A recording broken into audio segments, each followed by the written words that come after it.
I went out with this girl for 4 months, and it was the greatest thing in my life. Until she went down on this guy in an Escalade, I think. And, you know, instead of like saying, okay, what am I doing that caused this behavior, I dumped her. Stupid decision. I spent the last 2 years of my life regretting it. Well, why don't you get her back right now? Oh, because she's dating this pot dealer. Stupid, horrible decision. But hey, that's her journey, you know? I gotta respect that.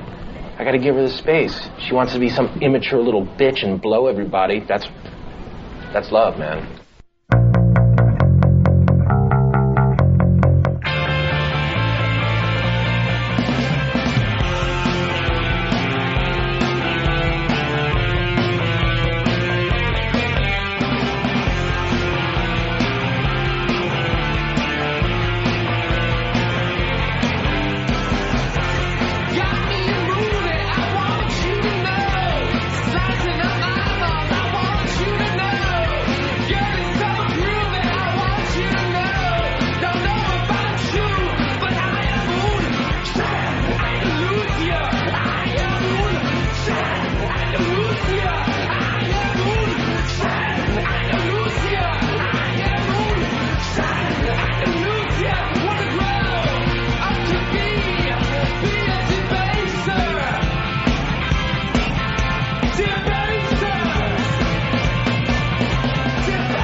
Yeah, buddies, it is the Ron and Fez show, and there's no way I'm going to make it through Temptation Thursday. 866-RON-0-FEZ. 866-RON-0-FEZ. I'm Ron, there's Fez. Hiya, buddies. Eastside Dave, and of course, Earl Douglas, the man with the plan. Now, Fezzy, you pulled it off the big radio psychic last night. Radio psychic. You put down Mikey Boy. You said that beatbox would stay and no neck was gone. So go help yourself to something out of the prize closet. You're the big winner today. Yes, I'm a winner. Melinda Doolittle goes home last night on Idol. You know what I think your problem used to be when you were Jinx? What's that? You didn't have the right blood flow to your heart. Now, since the stent, I noticed every psychic thing that you have, you're shining, you're moving, it's all coming together. The jinxy part of my brain was cut off is what happened. Yeah. Causing me to be cursed. Well, now you're fine, and last night was go home and have the people that you knew your whole life hold up signs about you. Pre-printed signs, and some of them really looks like hired extras to be out there by the town. Who is the big girl? The big girl is Jordan Spark. She's in the finals. The low spark of high heel girls. Now, she went home, and I guess those people in her town thought she was coming back from Iraq because there was a lot of tears and hugs, and she was a a conquering hero for some reason. Yeah, just loving Jordan. Yeah. Yeah, the big girl comes home. The big girl makes it big. Yeah. You think she's going to win it all? She's your pick to win it all? Yeah, she'll beat Beatbox in the finals now. I don't know. She just doesn't seem. She's a little thick to be a star. She's 7'4", 572 pounds. I forget what the whole thing was, but she really is Andre. Oh yeah, because she's tall. I mean, when they put her next to Seacrest, it just looks ridiculous. Seacrest should try to interview her. He should sit in the crowd and interview her on the stage. Well, she third-round draft pick, offensive line with the Tennessee Titans. Not a bad deal at all.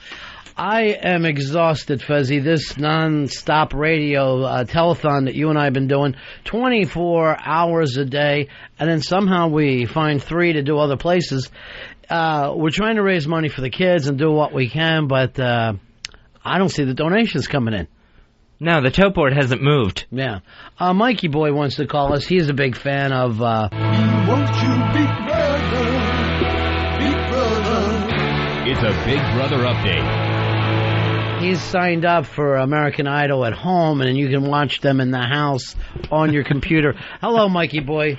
Hey guys, I conceded that he made the better pick, and he was right. I was wrong. I guess maybe it was wishful thinking, but I really was hoping that Blake would leave. I think.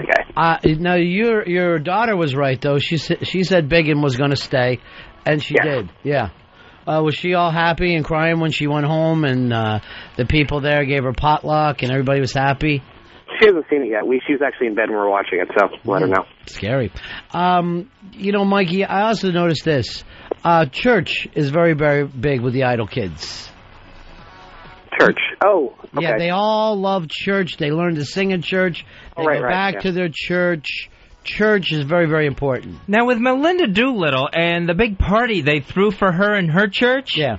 I didn't care for that too much, because why are you loading the church with Melinda banners and balloons? Why are you worshiping Doolittle in a church instead of God? First of all, Fezzi, they're not Catholics. They don't have a hall.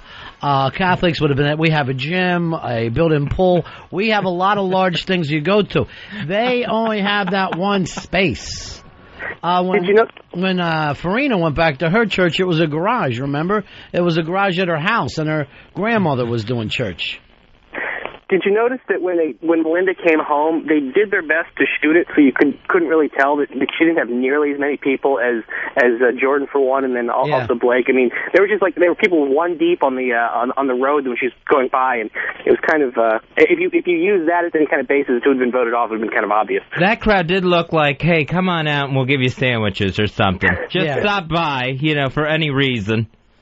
French, stop punishing me. I'm trying to focus on what Mikey Boy and the other guy are saying. Fez.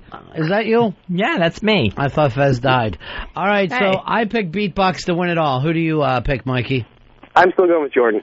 Fez? I'm going to go with Jordan Sparks. Oh, by the way, every year, whoever I think is kind of good finishes third. Oh, yeah. This year, the wedding singer came back, and he was fabulous. All right. Thanks, Mikey Boy. There he goes. Right. Yeah. See you guys. Won't you be brother, big brother? It's a Big Brother update. See, I don't even like... She almost has shown it. I don't even like it in church where people clap for, like if the choir sings or there's a soloist or someone's up there testifying or whatever. I don't care for people even applauding in church. I don't care if someone drops the F-bomb. Doesn't even bother me slightly. See, I think you're there for God. It's God's house. Anyone who's there to sing a solo or something in church, they shouldn't get applauded. It's supposed to be as part of worship. You don't even go to church. Who are you to sit here and act like, and this isn't even your religion. What do you have to do with them? Why don't you start going, I don't like some of these temples that have nothing to do with Jesus. It's none of your business. No, but it's all about, make a joyful noise unto the Lord. That whole idea of you're supposed to express yourself. What's that mean, Earl? Your mic sucks. You've got to talk. Have you ever talked to anyone about fixing your mic? Yes, I talked to Mars about it. And so Mars isn't doing his job, you're saying? All you got to do is take your hand off of it. No, that's what stops it. You stop it. You stop this show. You are a stick in the spokes of this show. I introduced Lil to Wiki. Wiki finally showed up. I think he's taken all the kids to Hershey Park today as a way of making up for what has happened. That's nice. Yeah. And I introduced Lily as being the anti-Earl. I go, everything that I ever wanted Earl to be, Lily is. When are those business cards coming in? Lily, anti-Earl, Ron and Fez show. People just send me Earl lies that they've collected now, one after another. Your mailbox must be full. Yeah. Oh, it definitely is. It's crushed. It's crushed right now. All right, so that was that loss last night. That was much ado about nothing, Fez. Yeah, not a lot got accomplished on Lost last night. What do you know? Dave, you're getting mad, but you're just too big of a fan right now. We want to see a death a week. That's not too... Death or that chick having sex again. Or at least in her panties. Oh, I thought it was absolutely sensational. It was a great setup episode for next Wednesday. Fucking fireworks galore. It's not going to set anything off because the show's not going to end for 3 years. Brian Kay's got paychecks coming in for the next 3 years. He just went out and bought a boat yesterday. That's how happy he is. But we know Charlie's going to go down next Wednesday. There's your death of the week. I don't think they're going to get rid of Charlie. I really don't, brother. I don't think it's going to happen, brother. I think the other guy... And by the way, let's suppose I wanted to do something instead of Fez and I felt like I was saving him. I don't smash him in the head with a boat oar if I'm his friend. You can kill a man with any kind of shot to the skull. For some reason in movies and TV, they think knocking people out is okay. What really happens after you've been knocked out, you have a bruise on your brain, and you could turn into a mongoloid retard. So you're not doing anybody any favors by striking them in the head. And they also go out on the first blow. You know, it's like that perfect shot with a boat oar that puts the guy out for a long time. Wait a minute. You tell me if I hit you with a boat oar, you would be able to stay awake through it? No. Thank you. You get smacked in the head with a boat oar like it's a baseball bat. You're getting knocked out. Now, I agree with you. Maybe a punch in the jaw ain't going to knock you out. But a boat oar to the head, if you don't at least knock the guy out, you just don't have a swing. You don't have anything happening for you. Now, I totally would have let Desmond take my place. If I was Charlie... Well, he's trying to save that baby and that girl that he loves. I know, but I saw the sacrifice that Charlie was supposed to be making last night. Mm-hmm. I don't think I would have made it. I don't think I would have picked myself to drown so that everybody else could get off the island. He didn't do it for everybody else. He did it for the love of his life and her baby. There's nobody that you would sacrifice your life for? Yeah, but not in those circumstances. I mean, I guess I would sacrifice myself, like, for family members. He loves her. That's the same kind of love that you feel. I know that you don't see this between a man and a woman, but he is in love with her, and he loves her baby. I don't even think he got another choice. I don't need... Matter of fact, all I'm looking for is a chance to walk out that way. I want to go into the whole deal going to St. Peter... Oh, yeah, I'm the guy who let the little kids get on the lifeboat on the Titanic. Yes, I live my life like a horrible maniac up to that point. But at the last second, man, did I do something fantastic. Now Vicky's getting in on it. I don't know what the hell's going on. My eyes are starting to hurt from this. I can't be tempted. It's bad stuff. Plus, I think the guilt of not saving your girl is going to weigh you down. You're going to probably shoot yourself within 2 weeks anyway. What kind of life do you have if you know you didn't make the right move? No life. So you're no life. You're going to commit suicide, so you might as well go out a hero. You will never be able to look at a mirror again. Now, the thing is, why is Desmond the one that's getting in the way? Who is he to step in front of somebody else's destiny? Hey, Brad, you're on Ron and Fez. Hey, one thing that happened last night was Jack returned it as a badass. I never thought Jack was a badass. He's just a control freak. I got no time for him anymore. Yeah, but he said he's going to blow the others the fuck up. So what? What kind of a badass move is that? We will blow them to hell. Yeah, when someone else walks into a room, I'm going to explode a bomb. I think that's called terrorism. That's not being a badass. That's the weak move. Here's Ken. Ken, you're on Ron and Fez. Hey, buddies. Yeah. My prediction is that Desmond saves Charlie and dies doing so. It could happen. I don't know. I like Desmond, though. But here's the other thing, Fez. You're a spiritual man, right? Right. Charlie is supposed to die. The universe keeps setting up for him time and time again, and he's turning his back on it. You might be fucking up here, my friend. Oh, I see what you're saying. You might be supposedly walking through at your correct time, and then if you don't do it, you walk life like a ghost. You spend the rest of your life like a ghost, like Dirty Dancing. Dirty Dancing did not go to the light when he was supposed to, and then he never was welcomed back into it. Here's another thing that happened yesterday, and I don't know whether I can put up with it anymore.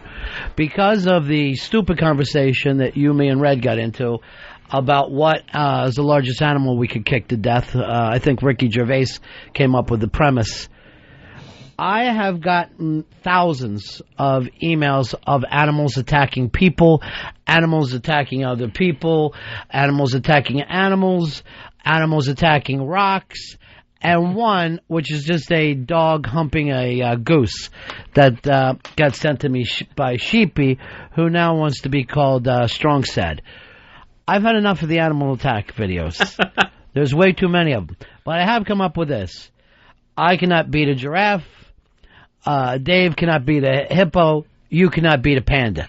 The lovable panda attacking a Chinese person at the zoo shocked the hell out of me. I never thought a panda was mean at all. Well, they look like a sleepy creature. Yeah. Like they're going to spend 23 hours a day sleeping and the other hour snacking on bamboo. That hour that they're awake. This is the deal. You can be the nicest thing in the world, like everything that we're talking about, vegetarian, yet they'll still kill someone. That's the interesting thing, which goes to show animals just don't kill for food. They do it for their own, they'll kill for their protection. Oh, yeah. Yeah, if they think someone's coming near a cub or something like that. Doesn't even have to be near a cub. They'll protect themselves. Oh, French, slaying me today. I don't know if I can get this whole thing going. So that's where we are on that, Fez. We are going to now do the biggest animal we can kick to death. It's going to be kittens. That's as far as we can possibly. And I was thinking about this. Before we came up with tools, weapons, how did men ever beat anything? I mean, there's very few animals that we're not as strong as fast as sharp as teeth as. I don't know what humans did before they came up with spears. I guess they just ran. They ran and hid. What are you going to outrun? And when it comes to hiding, these bastards can smell you. A deer can smell you if you're like 2 miles away. I think all the animals can smell like that. They probably choked, 9 non-flying birds. Yeah. Like a turkey or things of that, things of that nature. No. But here's the thing. Well, how did they beat the animals that were against them, the predators? By the way, I saw Mars come in there. Did he just tell you to stop touching the mic, girl? Yeah, one of the things he told me was, and he said he has to fix the short. But you have a hold of that mic constantly. Now that you don't, you're fine. Yeah, but when it buzzes, that was the thing that stopped the buzzing. That's a lie. It's not buzzing now. Yeah, because you don't have your hand on it. Yeah, but it's at the right angle now. Because he told me to have it at a specific angle. And this is 3 weeks I've been talking to you about it. The first time you brought it up to him. No, we've always brought it up. Who's we? The mic people. Who else besides you? Who else is in there besides you? Who do I know about, Earl? Well, I'm the man that lives in the mic. Well, Pitsy uses the mic sometimes. Dave uses the mic sometimes. Did any of them go to Mars? No, and I will say this. It never buzzes on Pitsy. It never buzzes on Dave. It just buzzed on Dave. It did not. It's not perfect. I was listening. Pitsy. I've been telling him for a week to keep it flat so that there's no buzzing. Yeah. And he has to grab onto it, to save himself for some reason. I don't know why. Because it buzzes. He thinks he's going to fall down a hole. Eric, you're on Ron and Fez. Hey, Ron, I think I got an answer on that weapon thing. I think the cavemen used to chase the animals off of a cliff, if I'm not mistaken. They work as a team, but they would chase them off of a cliff, like a deer or a buffalo. All right, so you got to only hunt next to a cliff, and then you got to hope a deer or a buffalo runs by. Everybody gets around him. Then it falls off a cliff, and then somehow you guys climb all the way down there and have food. Yeah, how are you retrieving that? Now, and that's not that's killing food. What do you do if anything is against you? I mean, we just seen that now, according to these tapes, a giraffe could kill us in a fight. A giraffe could destroy us in a fight. And you'd think, to me, a giraffe is a pussy out of all the animals out there. Jim, you're on Ron and Fez. Yeah, I want to know what kind of moron Dave is thinking that turkeys can't fly. I see turkeys in trees all the time flying. Well, he's gone by WKRP in Cincinnati. His hand to God, he thought turkeys could fly. What are you talking about? There's turkey farms all over the place. There was a turkey farm near my house in New Jersey. That must have smelled great. It was all right. And you would see the turkeys crossing the street. I mean, they clearly had gotten out of their pens. They can't so much fly, but they can do like the running, jump, glide thing. I've seen that before. Right, like a peacock. But they couldn't take off into the air. They were just walking on the street. It caused a traffic jam in Jersey for 15 minutes. But what I'm saying, they could like take off and like make it like 30 yards or something. You don't see one flying over your head, but like Fez brought up the peacock, they get a good running start, they get a decent glide going, and that's the end of it. But that's more of a long jump than flying. Don, you're on Fez. Hey, buddies. Before man created tools, which actually was, before we even learned how to talk, but before we had tools before we had language. Right. And interesting. Before and then the first thing that man said was to his wife, "I'm in the shop. Would you please leave me alone? You see, I'm working on my tools." All right, go ahead, Don. Okay, before that, I mean, we didn't eat meat at all. I mean, there's no way to kill an animal without a weapon. I bet we killed mice or something. I bet we started off with just as little as we could, because no one can make it as a vegetarian. Unless you're trying to tell me cavemen look like Moby, just pasty and frail and had nothing happening. Here is Greg. Greg, you're on Ron and Fez. Yeah, we used to defend ourselves with rocks and sticks.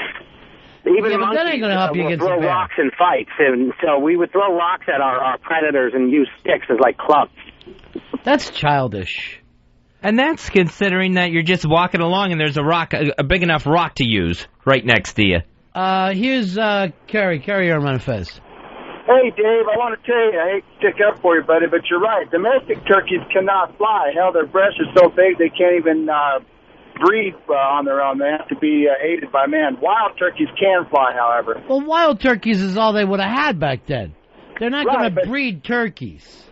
Right, but Dave was right when he said the turkeys can't fly because of the turkeys he's used to seeing from the turkey farm. Thank you. They can't fly. They can't fly. And I mean, otherwise... But it's a turkey farm turkey. That's not what a caveman had. He had a wild turkey.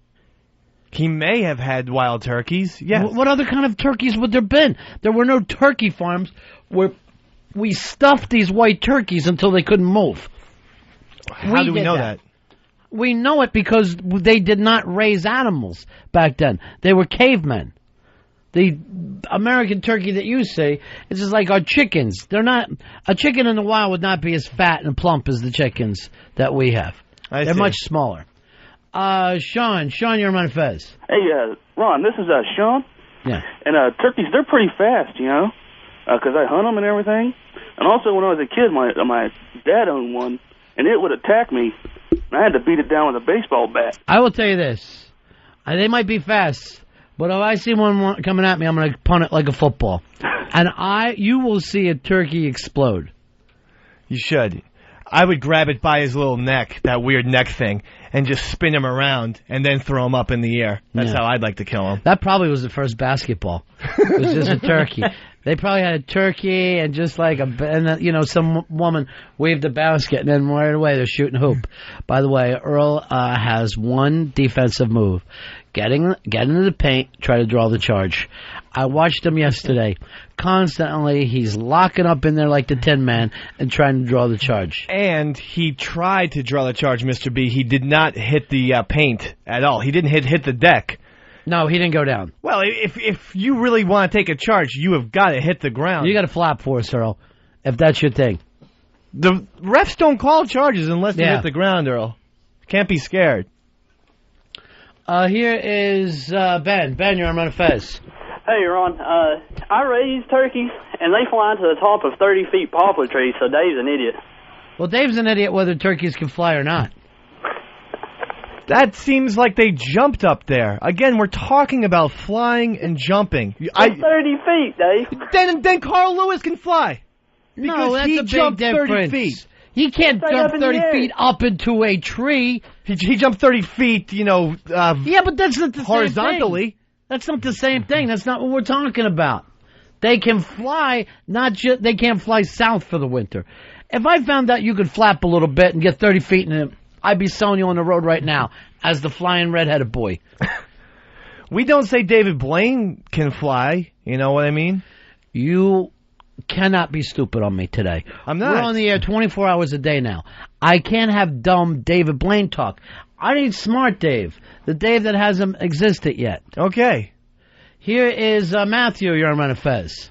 Hey, I'm a student with anthropology, and I know you guys hate to beat the subject to death, but talking about the evolution of man, Yeah. Man was scavengers, first, before they figured out how to make tools. So they waited till other animals killed stuff. Yeah, we well, were they basically would like coyotes. hyenas would. Oh, that sounds delicious. Yeah, it's nice, huh? So, that's what we used to do, and that's how we learned how to cook and, proteins in our brain made it bigger, blah, blah, blah. Matthew, you're an anthropologist, right? Anthropology student. Oh, student. What do I got to do to be one? Because I really like to be one of those guys. I at least want to tell people I'm an anthropologist. You know what? Fuck it. I'm just going to say that. I'm going to say I'm an anthropologist and I have 2 radio shows. What are you going to do? Google it to find out I'm lying? I like to tell people I do something better because if you tell them that you're on the radio, they call you a disc jockey. Like, fuck you. You ever see me with a record? Who am I, high lit? That's not happening. So if man hadn't started eating meat and just stuck with, scrounging up vegetables and plants and stuff, we would have stayed stupid. How do you figure? Well, that guy was saying once we started eating the meat, the proteins made our brains smarter. So we kind of evolved because of our diet into a smarter creature. I would say that's a theory, but it's an interesting theory, is it not? Totally. Because I've never met too many smart vegetarians. First of all, they think they're living a healthy lifestyle and, slices of pizza and Cracker Jacks with every meal. You have to admit that. How many fat-ass vegetarians have you met over the years? They're not paying attention. They're not always living a very healthy... Like, I'm a vegetarian, so I'm having a cupcake. That's not fucking good for you. I know some people, they really do love animals. And I understand, I've had this scurvy feeling before of like eating chicken and look down and just see the bones and go, what am I doing? I picked that apart. I just feel like I'm gnawing on something's bones. You're no better than a wild dog when you're doing that. But then I shake it off and I move on a little bit. That's because it's very natural. If it's natural for other animals to be carnivores, why is it natural for humans? Also, vegetarians usually seem lazier to me. Well, they're lethargic. I don't think that they're lazy, but they are lethargic. Here's Kobe. You're on Ron and Fez. Yeah, I got 2 things. First of all, turkeys can fly. I hunt turkeys in the wild. And secondly, kicking them ain't going to do a goddamn thing because I use a shotgun, and if you don't have any of those pellets get on the head or the neck, they're not going down. They bounce right off them feathers. They're so thick. Bro, I have a steel tip boot or a cleat, and you tell me I can't kick a turkey to death? My phone's taking a shit. Yeah. Well, your opinion is shit too, because I'm not a guy who brags a lot, but I know for a fact I could kick a turkey to death. Chain its little paw to something so it can't get away. Not a paw, but what is it? It's like talon. It's a hoof. It's not a It hoof. has 2 hoofs, and you tie both of them there so it can't move. I'll get a running start, and I will kick that thing into a feathery mess. And again, this is just because I know people listen to the station now and they worry about this and that. I'm not going to kick a turkey to death. We're talking scientifically. This is philosophy. Can a man do this? And I'm not a Superman. I'm a man much like yourself, and I'm saying all of us can kick turkeys to death under the right... I think we can kick any animal to death under the right circumstances. With the turkey, too, I don't even think you necessarily need the headshot. I think body shots would be enough on a turkey. Well, he's saying that there's so many feathers on them that it's protection. It's like they're wearing a flak jacket. Bullshit. Not if I get going. Give me all day, and I'll kick that turkey to death. What kind of feathers are these? Anyway, I've never heard of they're feathers. Kevlar feathers. Dave, how can I live like this? You're the Pal Talk guy. I can't focus. Enough's enough, please. I can't focus. Isn't there someone there's some kind of a block that you could put on her? Yeah. It's insane. We'll have to investigate that. Yeah. There should be some kind of a block. That's killing me right there, too. That's slaying me. Because I am a widower. I live alone. It's very, very difficult for me. Very difficult. When did this happen? Don't worry about it. I'm not fucking going over details with you. You were out for a while. Bill, you're on Ron and Fez. 29875, Dr. Bennington. All right, here we go. Thank you. I wouldn't mind being Dr. Bennington. Matter of fact, this has a nice ring to it, doesn't it? Dr. Bennington. Yeah, I like Bennington's kind of a classy name. It is. I fucked it up, but if I would have thought, hey, I could, further my education beyond shop major in high school. You're like a ritzy doctor. I don't need you to sit here and play Bernard to me. You're a person yourself. You're your own man. I know. But You're playing the Earl role. No, I'm just agreeing with you. But yes. All right, now I feel bad because she stopped and she turned everything black. Maybe I spoke too soon. I should have kept her quiet. What can we do for you, Bill? The only wild turkey I like to kick is wild turkey bourbon. God, I love that stuff. Thank you. Michael, you're on Ron and Fez. Hey, Ronnie. Yeah. It's Michael from Tennessee. I just want to tell you, when I was a teenager, my grandfather fattened up a turkey. It's a good hayseed story for you. Yeah. He fattened up this turkey in a pen. He said, go in there and get this turkey, Michael. And I went in there, and this turkey beat the shit out of me. They will flog the hell out of you. Again, here's the problem. We can't beat anything in the world. That's the problem with humans. I'm telling you, until we came up with the machine gun, we didn't have shit happening for us. It's like as a creature, we have no natural defenses. Here's Snot. You're on the Ron and Fez show. Go ahead, bro. You're on the Ron and Fez show. Ronnie, love you. Thanks, brother. Fez, love all of you guys. Thanks. What can Ronnie, you there? Yes. What can we do for you? I want to know. Can you, when you punt the turkey, you do it barefoot like the old school kickers? I drop kick. When I say punt, I really mean drop kick, and the timing has to be there on a perfect drop kick. Which I'd rather we went back to that in the NFL. Add a little something to the game. We had one from Doug Flutie a couple seasons ago. It should be the only way. And where did he do it? A PAT. I'm talking about a 60-yard drop kick. Then let's see what happens. Here is Dwayne. Dwayne, you're on Ron and Fez. Hey, how y'all doing? You guys doing? Welcome back, Fez. I'm just curious, what do you think about possums? Because I kill possums, and no matter what you do to them little bastards, they've always got that shit-eating grin on their face. Nothing better to grin at me when I kick it. I mean, I know we're at the top of the food chain, so don't start fucking smiling like you're Roberto Duran and it doesn't hurt. You just got kicked in the side with a steel-tipped boot, possum. You have to worry about a plain possum, though. What kind of defense is that? I'll act like I'm dead. Well, wouldn't that animal just pick you up and carry you back and feed it to its, like, pups or whatever they do?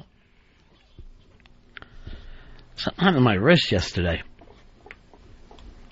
I think I must have been throwing something at Earl. Remember when I threw that thing at Earl? Yeah. It was too light. I threw a drumstick at him and it snapped my wrist. Uh-oh. Falling apart over here. Earl, you got to get closer and I need something heavier to throw at you. You're lucky you got that. In the new studio, are you still going to be over there? Yeah. Nothing changes in your world, right? Well, I think the studio's going to be a little bit more stretched out also. The windows. But we won't see you anymore. Oh, you'll still see me, yeah. I don't understand this new studio, why we need it or why we're doing it. I've never worked in a better talk studio than what we're in right now. And they keep picking at it. They keep ruining it. I miss the Halo. That's the one. The Halo was great. The Halo was great, but God forbid anything stays and, people take care of it. Suddenly like, you know what? We don't have a water fountain in here. And then they go running out and they come back with plans for a water fountain. Air conditioning would be nice if you just did that much for the studio. The new studio, they told me, is going to be like a steam room. You're going to have to come in here wearing a towel every day. I can't do that. Why not? I have shyness issues. You couldn't sit here in a towel around your buddies? No, I could never do that. All right, somehow get back to French and Tar. I apologize. Now I feel all thrown off, and I can't go from one extreme to the other. It's too much. I don't know how to send those messages. And here's another thing. Since all the troubles, I can't get on Whackbag and I can't get on FBI anymore because I'm not a member. Really? Yeah, I just go to ronfez.net and read their little crazy things that they're into, like, I hate Dave. Join this poll if you don't like Dave. Why don't they like you over there? I don't know. I don't know what the deal is, but they should take a lesson from their leader, Mikey Boy, who runs their website and says I'm the best. He was drunk that day. He said it to me sober. When?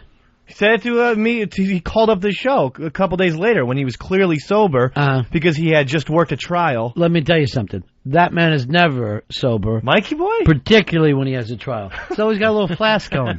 He's always saying to me, Ronnie, hair the dog to bit you? I'm like, no, Mikey, it's 4 o'clock in the afternoon.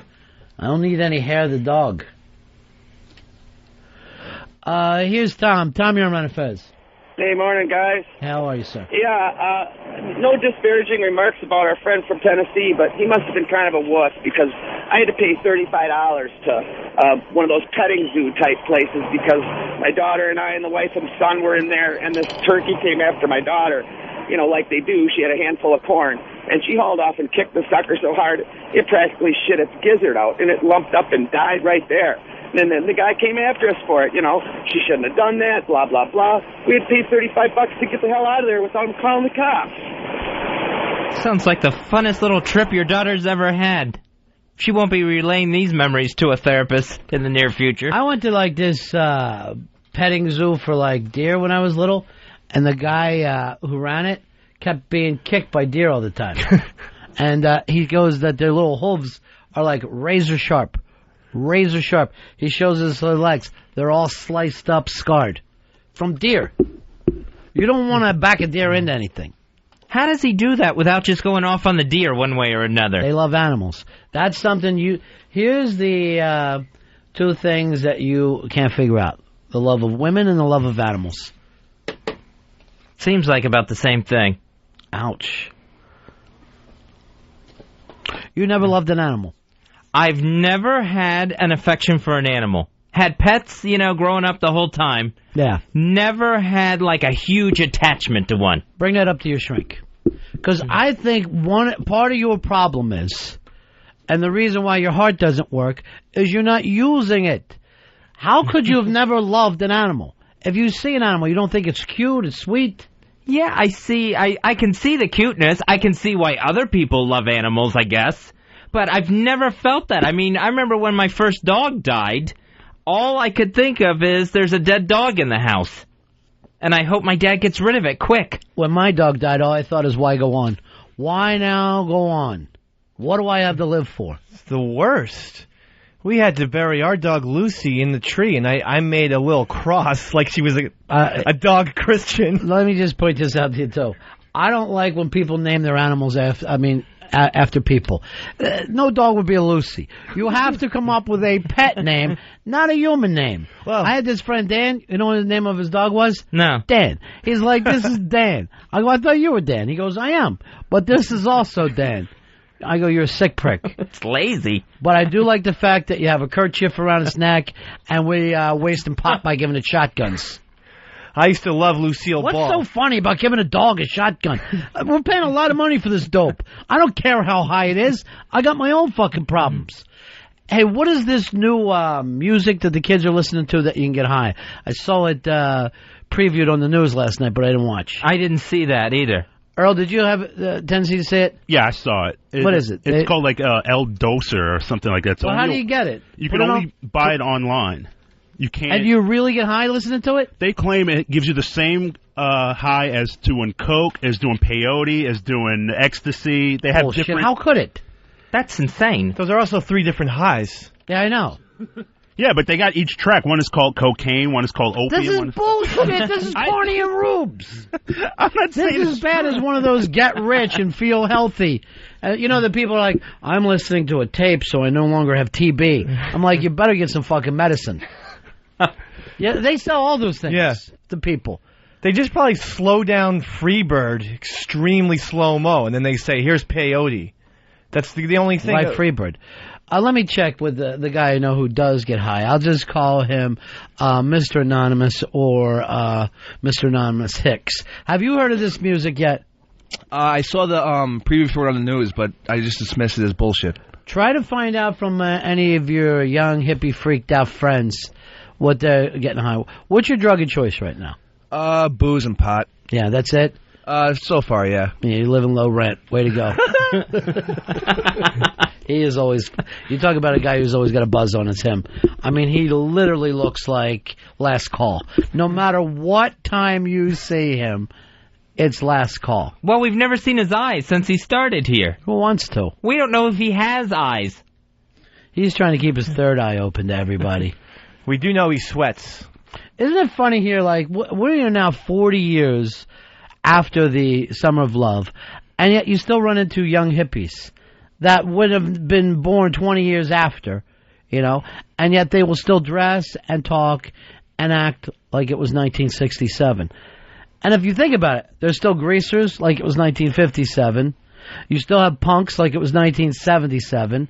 And then you still have hair metal kids like it was 87. If there is anything that's been thrown into the world, any look, any style, somebody tries to bring it back or keep it alive at all times. It makes you wonder if they have been born in those times, would they have still gone for those same looks? It probably would have been wearing a zoot suit and going, I wish it was in the 30s. I wish it was 37 right now. But, I'm down in the East Village and I see a kid with a mohawk, and I'm like, 30 years ago, that would have stopped people in their tracks. But we have seen this over. You're not scaring anybody. You're not freaking anybody out. It's old. It's used. You might as well be wearing a zombie mask. You know, it just doesn't make sense that you feel like this is your thing. Earl, why don't you bring the fro back? That's all I want you to do. That's a good look. I mean, I love the fro. I will bring in the picture of my brother and I with the fro. He had a full fro. I had a half one. But I could try to grow the fro back. I just don't have the middle hair anymore. The hair. So you bring back the other look, the Larry Fine. Just bring that back. Again, good luck. I'm not going to take any more talks about turkey. So just, you can't wake up the hayseed unless you talk about kicking a turkey to death. And then they just come out of the woodwork willing to discuss it. And, you look over here, for some reason, you take a guy like Bronx Johnny, his look as if he was in San Quentin. He tries to go with a Mexican gimmick, a barrio gimmick. Yeah. And he's never been anywhere near there. That's his thing. Yeah.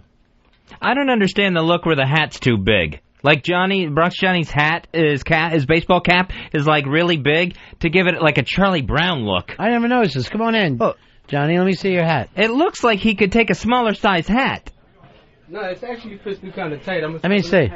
Put it on your head. Yeah, he just pulls it down. Oh. It's his right side hat, but he just... try to wear it up. It looks like it's right down on his ears. Yeah. And square the front up. I want you to look like Larry Bow when you come in here. I want you to come in here looking like you're ready to coach third. No, I like to keep the brim crisp, though, like just straight. Yeah. Yeah. He thinks his style is matching his shirt color to his hat color. That's what he's all about right now. That's a tough decision every morning.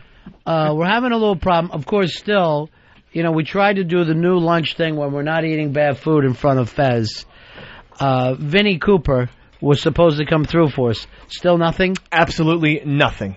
Just as predicted. Now, yesterday, Earl orders cheese in front of him. Dave has pretzels. And I believe a root beer float, which is way off boundaries. I thought we were still allowed to have desserts in front of Fez. No. You guys just said... Why would you have desserts in front of me? You guys said no lunches. But you didn't say anything about desserts. No, come on. I don't know whether you're being silly guy. No, but are we going to help Fez or not? We are going to help Fez. If you don't want to. We are. Yeah, well, then why have a root beer float in front of him?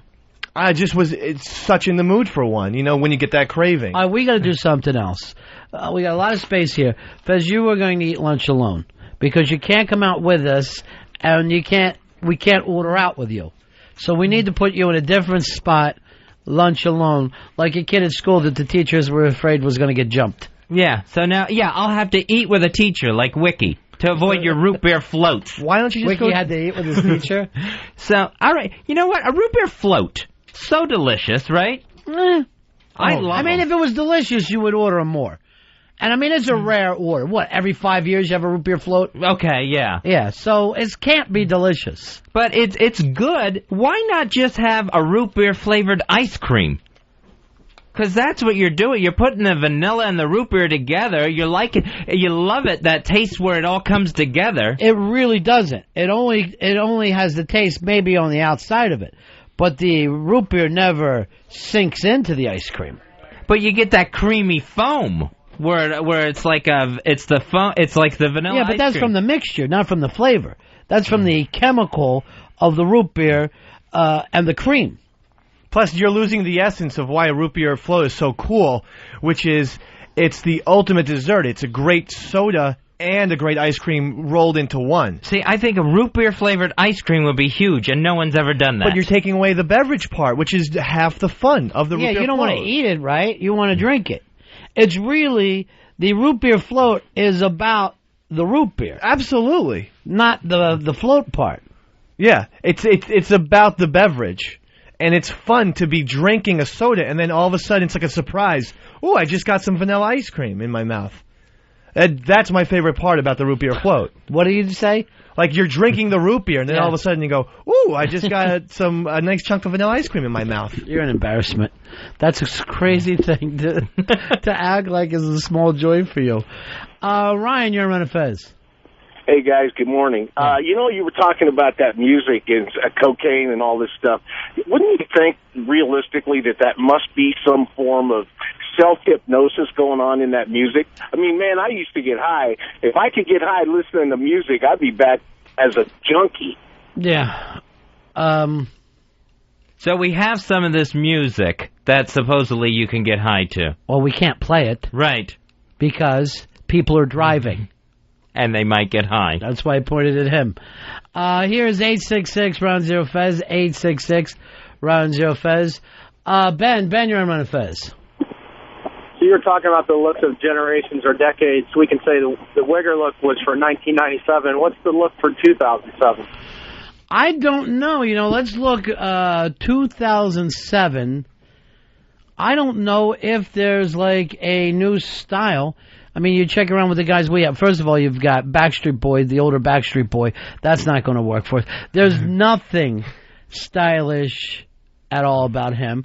Johnny, his style really doesn't make it out of the Bronx. Right. So Pitsy and Johnny, not stylish. And then you look at Pepper Hicks. He's still doing Belushi, 1977. Hicks, come on in here.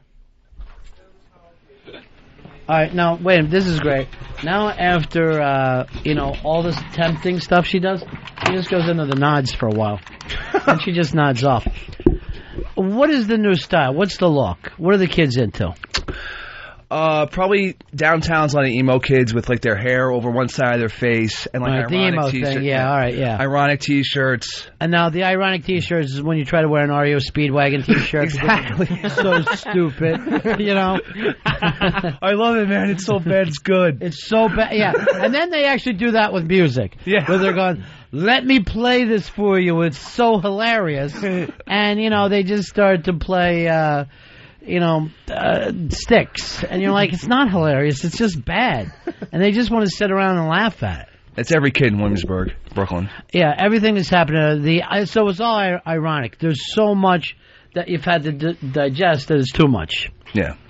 What about the girls with the T-shirts? The one-word, slogans like bubbly or whatever. Those like Abercrombie and Fitch girls. Yeah. They're very annoying and not very bright. Yeah, that's not considered hip. You're Abercrombie and Fitch. It's like Even Midwestern. Earl goes down there all the time. He goes, hey, we got to go to the superstore. There's always a guy with his shirt off. And I'm going, I'm not going there with you, Earl. I'm not going to do this. I know it's been around for a while, but what about the hoodie? Is that like a 2007 thing? Well, the new thing with hoodies is you can't just have a regular hoodie now. Each hoodie has to have a gimmick, like with like bright, crazy patterns on it, or some just weird zippers. That's right. Everyone's just trying to find a new gimmick. I mean, we even have Lily, and there's nothing hip about her. She is as mainstream goes. Do we agree? Yeah, I would True. absolutely agree Yep. with that. Yeah. Yeah, there's zero about her. When did they stop calling the sweatshirt, and they renamed it the hoodie? Oh, Grandpa, it's so adorable the way you say that. Seriously. In my days, they were dungarees, damn it. All right, here comes mainstream. Lily, how are you, darling? Doing well. No, you never thought about the hip thing at all, right? I think I'm very hip. I'm Really? Very look at me. Stylish right now. I think of you more girl next door. Yeah, but I have got style. You do, but you have the style of a young mom. Yeah, That's what I would say. You remind me of, not soccer mom, stroller mom. It really is an Elizabeth Hasselbeck look. Ew. At least an Upper East Side milk. Clothes-wise. Well, I mean, I'd take the Upper East Side milk over. Why did you take that as an insult, what Fezzi said? Because she's so Republican? boring. Yeah. You know, I don't think that I'm boring. I think I have... What about when she showed up wearing to see the Queen wearing like a toilet bowl around her? Did you see that? Oh, yeah, I saw that shot. Yeah. So you're not hip and you're proud to be not hip. I think I'm very hip. I think I have great style, and I think people actually admire my style. Really? Yeah. Because I would have said plain, and I meant that in a nice way. Because you don't make any mistakes, yet you don't take any risk in your look. I wear bandanas all the time. Yeah. That's because you're from Jersey. It was a risk in 81. I mean, I just wore it because I didn't wash my hair, but still, Oh. you know. You really do come in here a little dusty. We don't need By the way, I'm in the sales department, Free FM, yesterday. Right. Every guy there has ate at your dad's restaurant. Yes. And everybody says that the food's great. Mhm. But I guess some big sales guy makes everybody go there. Some buyer. Yeah. Some advertising buyer. I Yeah. forgot what his name was. His name is, I don't know if I should say it. Yeah, you can say it. His name is Jerry Levy. Right. And he owns a media company. So. And they all have to kowtow to him, and they all end up... And they said, whether it's lunch or dinner, he has to eat at your dad's restaurant. Mm-hmm. He's there every single day. Yeah. And these guys are going, do you know who her father is? They were all just absolutely blown away that was your dad. It's weird. Yeah. It's not that cool, but... Well, they go, that plain girl that works with you? I think I'm very stylish, so... I don't... Come on, look. I mean, maybe if this was... Manolo Blahniks. What's jeans, that? very stylish. Yeah, but you know what? Those are really hot, what she's wearing, those heels. Manolo Blahniks. I never noticed that you worry about your... I don't know why I never looked down. It is... I will spend most money on shoes. Really? What'd Yeah. you pay for those shoes? $550. Jesus, you gotta be kidding me. For those? I'm not joking. What? No. $550 and I never saw them, even though you're wearing them around They here. look like high-heeled moccasins. You know what? You know what would look better? No, they're nice looking shoes, but $550. I think this would look better.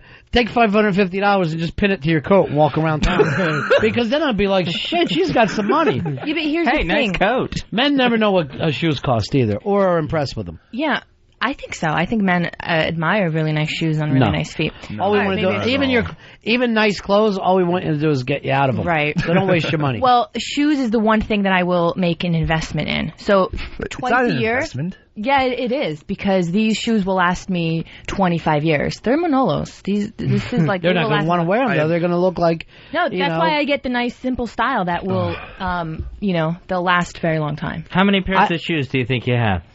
I've got a lot of pairs of shoes. Probably like 50 to 60. Jeez, 50 to 60. Yeah. Wow, I have 2. Dave, how many do you have?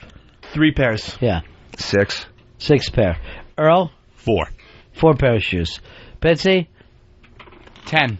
10 pair of shoes. Of course. Yeah. I thought he was going to say 6. Coming from the guy who gets his eyebrows done and has manicures, Pitts, leads the show in shoe count. But this is shoes, sneakers, flip-flops, all Right. that. Footwear, I would say 50 to 60, yeah. 50 to 60. Women are so different than men. I still think that you're dressing for women. You're not dressing for us. Oh, that's already a given. No, even women accept that, know that. But now. she doesn't believe it. No, you honestly don't believe that, Lil? I think to a certain extent.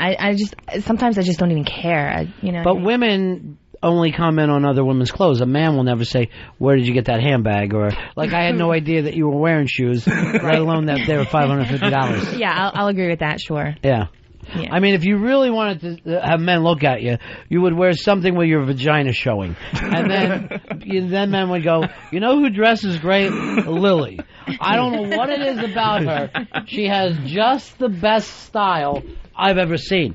You've got to take your chick out and buy her shoes, Dave. Yeah, I'm thinking of it. I'm thinking that would be a nice little engagement gift. But not all my shoes cost this much money. I just want to specify. Very few. That's your most expensive pair of shoes? Yeah. Okay. Well. She's lying. I feel bad about calling you plain. Huh? I feel bad about calling you plain now. Yeah, I know. I told you. That style. Wow, I didn't know. I had no idea at all. Here's Charlie. You're on Fez. Hey, how you doing? Yeah. Manolas are an investment. Thank you. Is that right, Charlie? Absolutely. But were you so excited when you heard she was wearing them that you almost spit the cum out of your mouth? What fucking guy would call up and say such a thing? Oh, she's fantastic. That's Charlie with an eye. And you know what's sad? That would have made my line of the day. Line of the day shut the shit because Whackbag's all shut down. I can't even read it anymore. The only thing I love to read every day is out of my reach. The equivalent to a woman's good pair of shoes is like a man investing in a nice Armani suit. You know, you'll have that for a very, very long time. Yeah. Every man needs a great Armani suit. I'm serious. Some of us can't afford it. I can pay rent, Lily. Have you ever said to yourself, I need an Armani suit tonight. This is the perfect time for it. It just really doesn't come up in our lives. It doesn't need to be Armani, but every man needs a great suit. Dave, did you see Dave come back from the thing where the mismatched suit? The pants were one color black. Yeah. The coat was another color black. He had on a children's tie and brown shoes. I could only assume he went to a clown funeral. No, that's my funeral and wake outfit. And I think it looks dapper. That's all I can say. Yeah. Randy, you're on Fez. Ronnie B, let's get on the brass tacks. Well, we'll wear the shoes the bed or what? Are you a guy? Yeah. Do you want the shoes in bed? Are you one of those guys? Oh, I don't know if I'm one of them guys, but I'm definitely down with shoes in bed. Yeah. I mean, nice high heels, nice legs. There's a lot of guys like that. They're like, leave your shoes on, baby. I love that look. Yeah, I love it too. I do that. I say leave your hat on. Like a bonnet? No, leave that fucking mask on is what I'm saying. I want you to put on the Gimp mask. Pitsy. Hey, speaking of style, did you see Dave's shirt today? It's a handy lift. You know whose company that is, right? No. Mr. Doug. I'm wearing a Mr. Doug shirt. Sure. Yeah. So that's the name of his company? Handy lift, yeah. That's the dowry. It's a lift for handicapped people. A handy lift. Handy lift. It looks like you're asking to give people handies. And lift them. Hey, you need a ride? I'll give you a handy lift. It's a great company, great product. Eric, you're on Fez. Hey, if men are noticing you for your shoes, then it's your face that needs a little bit of work. Now, that's one thing you don't have to worry about, Lil. You have a beautiful face. Thank you. And you hear that all the time, I'm sure. Does she not, Fuzzy? Am I right about that? Lily's very attractive. She's gorgeous. No. Thank you. No style, but beautiful face. Here is Larry. Larry, you're on Fez. Hey, how you doing? Yeah. When I heard she was wearing those shoes, I just thought, spoiled little rich kid. No, she's worked for her money. I mean, you know, she has a dad with a business, so all the kids work there, right? Yeah, we all work there, but I pay for everything myself. Daddy doesn't pay for anything. But even when you were a kid, you worked, right? Oh, I've worked since I was like 12, 13 years old. So. Yeah. And I mean, by far, she's the hardest worker we've ever had in here. Normally, we're used to people like Hicks that, you know, you have creativity, but there's no ambition in your life. Lily hustles. Yeah. She moves. She looks like she's working. This kid, I'll tell you about Hicks. He's the type of guy that we've all had that friend where you go over to pick him up because everybody's going out, and then you end up staying on his couch because you can't get him off, and you've done enough bong hits that all of a sudden it's 2 o'clock in the morning. I'm like, fuck it, man. Such a hassle out there. Why are we sitting around paying $7 for a beer when I got a case right here? And before you know it, the entire fucking night is ruined. It's the after party. It's nice. This is interesting. Casey thinks that you're stunning. Oh. So well, I think she's stunning. Are you thinking what I am? A pre-marriage menage. Oh, wow. Would you be open to that, Dave? I would be open to it. Yeah. If that's especially if my fiance wanted No, it. would you be open to this? Yeah. You're not involved. You don't even show up. What? Wait, I get to watch. No, you don't get to watch because Lily doesn't. No. It's a little bit disgusting. No, I'm not for that then. So you wouldn't do that for your chick? No, I would at least have to watch. You're disgusting. I gotta be in the room. You're disgusting. And you know what? You have jealousy problems. A little bit. Yeah. He's a Scorpio. I am a Scorpio. He's a scorpion. We're the most passionate. Yes. What do you yell that out like any of that's real? It's on the horoscopes. All of them. No horoscope is real. Because you were born at a certain 3-month period. That's what your personality is like? I think it is. I think it's true. I think my horoscope Let me ask you this. How could it be true? How could it be true? Scientifically, how could it be true that if you're born in a certain month or if the moon is a certain phase that you are like that? Because there's different, the tides and everything have effects on people, just the way they have effect on nature, right? I mean, we all agree that if there was no low tides or high tides, that a lot of civilization would be different. No. Absolutely. First of all, I think it would have a lot to do with the people that are affected by, like if I'm a fisherman. Yeah. The tides would affect me. I see no why working in radio, what the tide is, has to do, or when I was born, or where Mars had to be. I'm thinking on a much broader level. I'm thinking about humanity, not our specific radio jobs. But the way you're saying it, there would be no passionate Pisces or Aries. Right. You have an opportunity now for the third menage. Okay. Copy. So wait, copy Casey and Lily? Yeah. I'm still on the outs. No, you can be in there watching while she's with copy. Can I work copy or? Why are you asking me? Like suddenly I'm father sex. I'm not in charge of all this. I thought you were putting it together. You want a menage, right? Yeah. You definitely do? No, I mean it's Casey, Jonathan. All right. No. Fuck no. You don't want Casey there. Just go Jonathan. Stop that, Mr. B. You stop that. Dr. Bennington. You stop it. No, come on. I never want to see another dude naked. Again? Especially after Earl. What about all of us that had to stay? You were away for... What the hell goes on around here while I'm getting a stent? Uh-oh, there's Copy. He's ready to cop one. I mean, I want to make this absolutely bad copy. Paramount. Bad copy. Good copy, bad copy. Stop it, Copy. My fiance is the only one for me, but, if she wanted it, I'm not What about you? I'm not going to... Your fiance and E.T. If you're talking about my ex, Ouch. I'm going to say no. Yeah. Actually, to both. I don't want the alien or my ex involved in a threesome. Thank you. You are conservative, my friend. I don't think You're so. like Elizabeth Hasselbeck over here. Fez hit her with that. She looked like she was going to throw up. You remind me, the way you dress is like Matt Hasselbeck. Okay, that's far worse than Elizabeth Hasselbeck. I don't know. I really don't know. Ray, you're on Fez. Hey, buddies, how about Dave, Casey, and somebody from Whackbag, or maybe a jar of jelly and a bagel with a dog? Jeez, where's that coming I don't from? know, Ray. No, that's the old Dave. He's not like that anymore. Jeez Louise, I don't fuck animals or inanimate objects anymore, unless Ron and Fez tell me to. No one's ever told you to do that. No, you never went. You got your marching orders. What could you please do? Because I miss the condiments. All right. By the way, Casey said this about your ex. Yeah. How would she get here? There isn't a bike basket big enough for that creature. Holy shit! Fuck. All right, that's good. Yeah, I like that. It puts me in a strange predicament. Yeah. Why? I want to keep everything quiet. I don't want to talk. I know. I'm like you. I like to get all the girls together. That's my scene too. I do the same thing. Oh, that's a joke when you two start kissing. Just as a joke. See what happens. I bet it's funny. I bet we'll all laugh about it. That's it. Let me get over here. Rich, you're on Ron and Fez. Yeah, I want to know how much Lily pays for them special customized bras with the different cup sizes. Rich, shut up and put your cock away. Lily, you don't have to listen to this. You're a nice girl from a nice family. You have every right to sit in here classy with your $550 shoes, which they must. When you left with that bag after you paid for it, did you hear him laughing? Just high five. You're not going to believe this.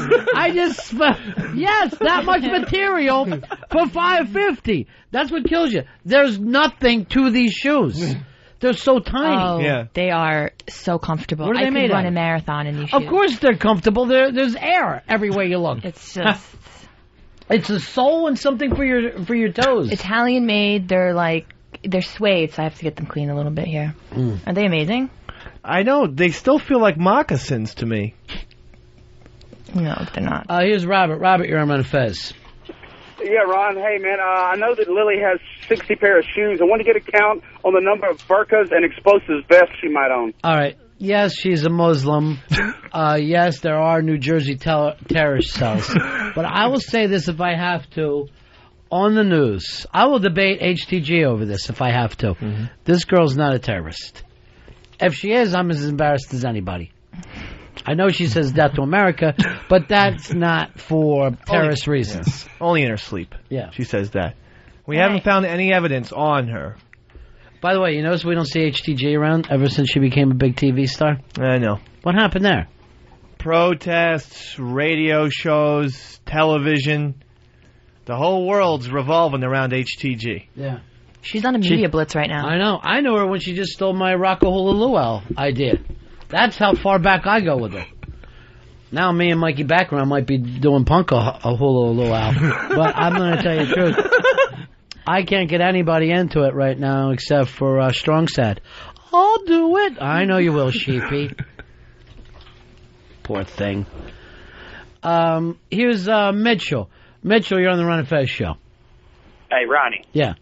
I just want to prop Dave's theory up. Scientists are studying that since the moon takes control of the water on the Earth, since humans are 95% water, they feel that the gravitational pull of the moon is what causes human beings to act a certain way. So it does matter when you're born, this, that, and the other. Why would it matter what month of the year you were born? Well, gravitational. Yeah, I guess you're looking at it that way, but I was going more like the time of the year. You know what I'm saying? Well, Not then the time of year, then we would all be the same thing. We'd be like, it's autumn, we're all joyful. It's winter, we're all viciously mean. No, because we're not all autumn babies. What you do is you keep up with what the moon is, and we'll watch Fez, and we'll see how. Since Fez is so the only thing the moon does with Fez is change the time of his period. Sometimes at a really inconvenient time. I honestly think that the tides would affect your body if you were in the water. If you're in the ocean, it matters whether it's low tide or high tide. Walking around Manhattan, I honestly do not see how this could be.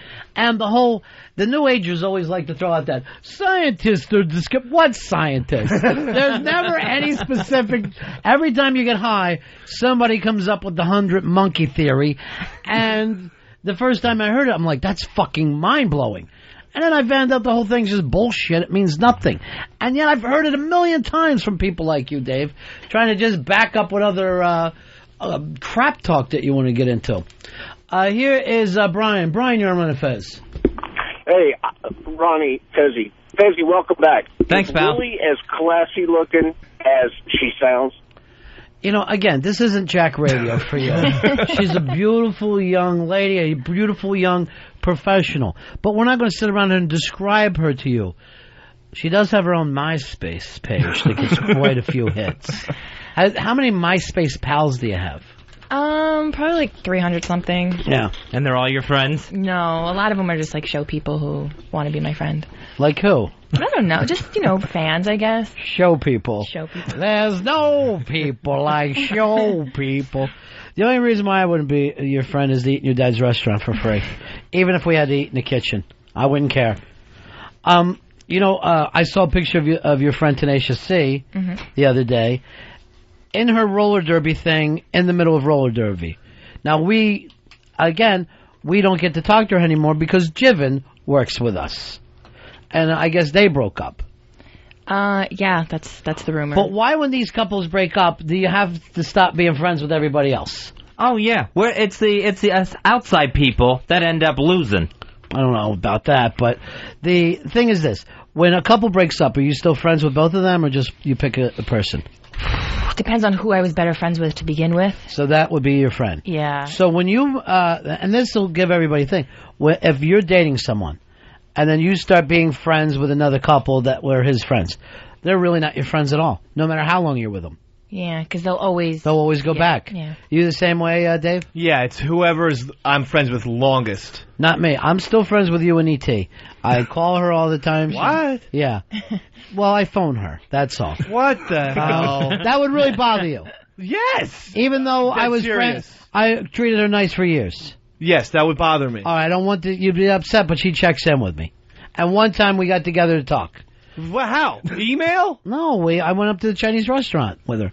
Why are you acting like you're jealous about this? Because you have a beautiful fiance. Yes, and I just know, but it's more of a support thing. I thought you would be on my side. I am. I was trying to calm her down and let her know that Fez and I are still going to be in our friends. Chinese restaurant that we used to go to, those circumstances are a little weird. I mean, that was our romantic night out. Yeah. Chiniese restaurant. I don't know why you would have to bring her there. I didn't know she doesn't know any other places in the city. You do. Know how she would get lost. I know, but I wouldn't want to be seen with her. And I know nobody would nobody would know what I was doing way uptown. They wouldn't think it was me. They would all say, I saw some guy who looked like Ron. Don't be offended by that. I'm a little bit, but if you swear. All right, let me see for you, Hicks. Would you stay friends with both, or? I would stay friends with both and then try to sleep with the chick, probably. Yeah, that's the smart angle. That's what I'm doing right now. That girl that you date now? I'm still friends with her ex-boyfriend, but he doesn't know I'm banging her, though.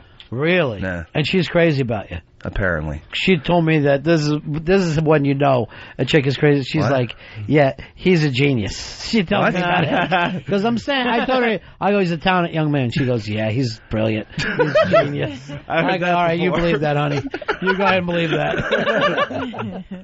I believe my ex told you the same thing about me at Bar 9. Not anymore. She isn't saying that. Oh. What does she say now? Backstabber. She's seeing clearly now. Backstabber? Yeah. Did you bring up the fact that she originally left me? Did you bring that? No, I didn't. I said I was just on her side at the time because I'm, gigantic Spielberg fan, and I wanted to sign some toys for my nieces and nephews. Right. She's actually not E.T. though. Looks like she's her. No, she is a long human. neck and a big head and giant eyes and those fingers. Why are you acting jealous though? You're I'm the not one acting jealous at all. So we can't be friends with her anymore. I just thought that was more of a guy thing. I mean, if my gut friend, if I have a good friend and I was really good friends with his chick and he broke up, I'm taking my guy friend. I thought you guys were going to be the same way. Alki and Solaire, if they break up, who are you friends with?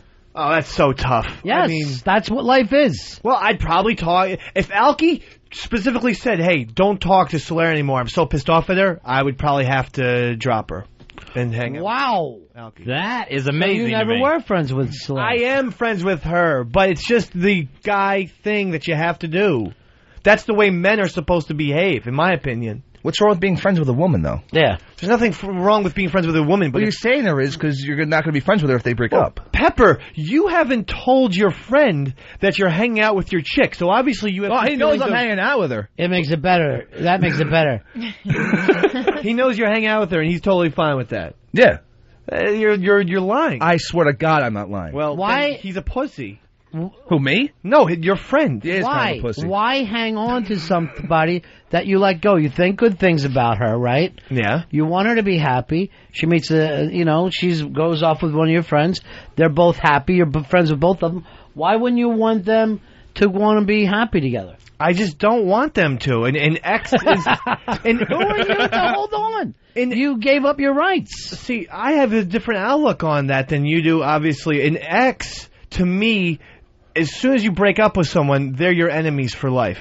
Why is that? I'm serious. Otherwise, why would you break up with them if... Because you're not good together as being just a couple. But there's still all those fine qualities that you liked before. And if you loved her or even thought well of her, you would want her to be happy. You want everybody that you're friends with to be happy. I don't think so. I mean, when Kobe Bryant and Shaq, split up, Shaq didn't root for Kobe to have They the didn't Lakers like win each a other. championship. They didn't like each other. They were pushed together as teams. They didn't pick each other's friendships. But let's suppose it doesn't work out between you and your fiancée. You wouldn't want her to be happy. I would want this one to be happy because she's the most special person I've ever met. Thank you. But having said that, yeah, if it really happened, no, I might change my mind. I might not want her to be happy because I would be so miserable that we broke up that I would want her to feel the same type of pain that I was currently going through. That's childish. Well, then call me Davy Child. Why would I do that? Just fucking Eastside Dave is childish. All right, let me check with you, Lil. You feel the same way? No, I think that if you do not want your ex to go on and be happy and you still wish them ill will, then you are still holding on to something, or you have anger. Or, Well, it's like you're still in the relationship. Yeah, exactly. It's like if you are completely But that's over not it, the relationship where you're trying to hurt the other person. That's fucking sick. That's a fucking sickness. I didn't say I'm trying to hurt them. I just want them to know that we are They now... can't date who they want to. Yeah, I don't want them... I don't want their life... I don't want to say I want them to be miserable, but I don't want their lives to be extremely happy. Here's a picture of you and your ex. And that's on a nature trip. Funny. That's Elliot and E.T. Yeah. But thank you. Who sent me that picture? Casey. Oh, my. Who I am going to admit 10 times funnier than you. What?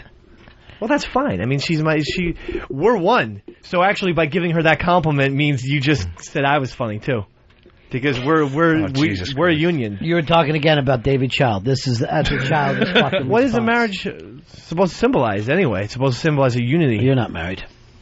Will be. Really? Yes. I for one don't believe it.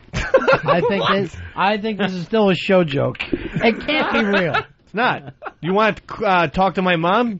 Trust me, things are real, my friend. And you're not a child. Go talk to my mom. Go Mom, go tell Ron that we do so have a... And I'm not going to believe it, Nick. One lies, the other swears to it. That's the Irish way of being. What's going on with that apartment of yours, Dave? You still in there? Or? I'm still in Queens. I'm desperately hoping this guy from Brooklyn calls us back. I saw the apartment on Saturday. Beautiful, gorgeous neighborhood, too. Please call us back. And above ground. That's got to be a huge selling point. Very for much you. so, Fez, yes. You're not burrowed into the earth like you are now. No, 4 stories up there. Oh, look at this picture right here. I can't see it. That's you making out with E.T. Holy shit. Yeah. That's vicious. Yeah, that's from French. It's good work. She hasn't gotten sleep in a while. Good, Frenchie. That's why I don't like to pose for pictures at all. Yesterday I had to do one where I was hitting Cabby in the head with a bat. And I'm like, this is going to come back to haunt me. Hey, it would be great if you just do this. Take this bat and act like you're beating me in the head with it. And I'm like, I don't want to. All right, I'll do it.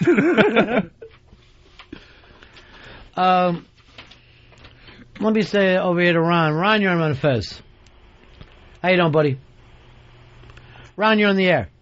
Hey, Ron and Fez. Yeah. Hey, any decent guy, any decent buddy knows that you can't hang out with your buddy's ex-chick. If you're in sixth grade, yes. But when you knows you just want to fuck them. When you become an adult, you let adults live the life that they want to lead. You don't try to control your exes, and you don't try to control your friends. Fez is my partner. I love him. But it's not up to him what I do the rest of my life. I would never sit around and decide that. It's so unfair to ask that of the other person, because when I went through my breakup, me and my ex-boyfriend, we had a lot of the same friends. Right. And so I was ready to just cut everybody out of my life that had any association with him. But then I was like, you know what? These people are my friends too. Right. And I'm losing out if I just, cut them out of my life. And he didn't try to keep you out. No, and he never was like, you can't be friends with these people. Right. You know what I mean? So it's By the way, we've all done that before. We've all done what Dave did. But then hopefully you try to, learn, mature. No, not me. Now, with friends in general, at what point does someone you know, an acquaintance, turn into a friend? Where's that moment where someone you've met and then all of a sudden you consider them a friend? 3 dinners. After you've had, if you have an acquaintance and you've had 3 dinners, by your 4th, I think you can consider them a friend. Well, some people don't. If you've Why is had Vicky just acting like she's sucking a giant cock? I'm thrown off by this. I don't know. Not everybody goes out to dinners together. I think some people throw around the friend thing a little too easy. They're like, let me take care of that. A friend of mine, and you find that this is someone they know or did business. You know, like if they do business with the person. Oh, a good friend of mine sells ceiling supplies, and the only reason why he knows the guy is from buying tiles from him. And yet they're willing to say that that's their friend. So I don't get that. I think friend goes long is a tougher thing to get to. I'm friendly with a lot of people, but to me, a friend is somebody like we were talking about earlier, you're willing to lay your life down for. You know, you're willing to say, I'm going to put this person's safety and goodwill with my own or above my own. That's a friend. The way people throw out friends anymore, it's just way too easy. I don't know. I think you can have tiers of friends. I mean, I think what you're talking about, laying the life on the line for someone, is a very close friend. But I can still call everybody your friend. I feel like I have a lot of friends, and there are some friends that I would not lay my life on the line for. Give me one. Give me a friend that you said this is not a guy I would hide from the cops, let's say. This is not a guy, although I consider him a friend. I probably would turn in Bobby Pantera.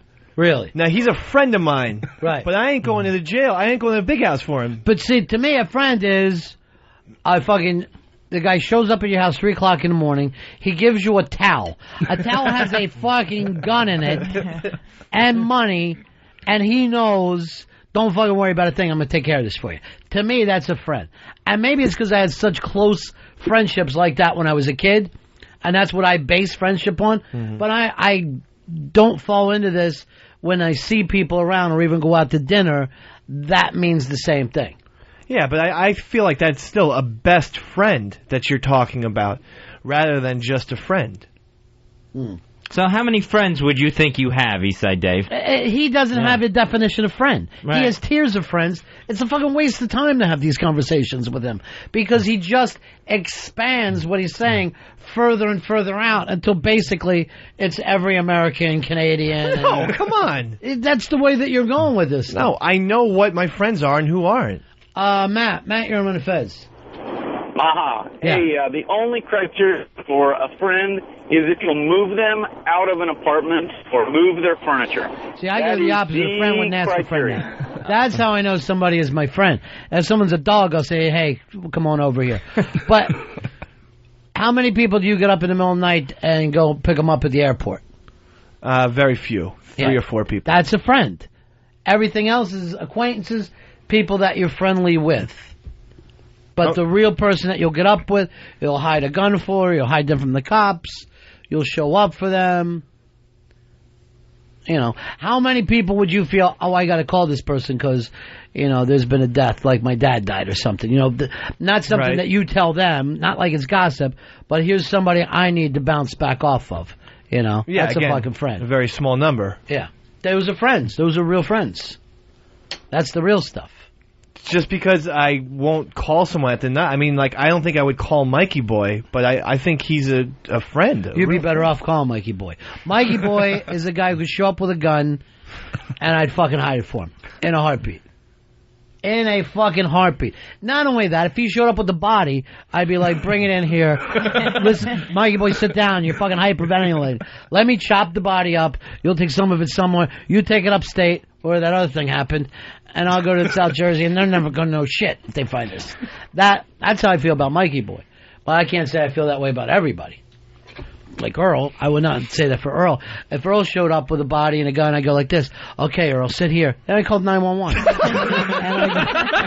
I go, what's the whole reward system about? I know you do. What's that thing when you turn in a black guy and you get money? How's that work? So Earl's not a friend to you, then? No, Earl is actually... would you say a tumor would be a friend? It's something that aggravates. Well, you're close. Earl, do you consider me a friend? Yes, I do. Here's the interesting thing, and this is true. Away from this thing, all you guys, Earl is the one who it's most fun for me to hang out with. This job keeps us from being the way we normally are if we're not working. And maybe it's because he's the only one with any responsibility. You know, he's the only one that can really fuck up my day. But away from here, he's, you know, me and him have a blast together. That's surprising. Really? No, I mean, I know well, actually, yeah, you probably have the most in common. Yeah. In terms of music. Well, Earl's a thinker. Yeah. Where yes, you're funny, you jump up on tables, but there's no way to sit down and have a conversation with Dave. Oh, come on. With the right topics, the right settings. No, there's really not. And we're expanding that thing. Hicks, I don't even want to bother getting into that. I see him, and all I see is everything I've ever done wrong. Oh. It's just, I just want to fucking lecture him like, I know you think you're having fun. And who wants to hear that guy?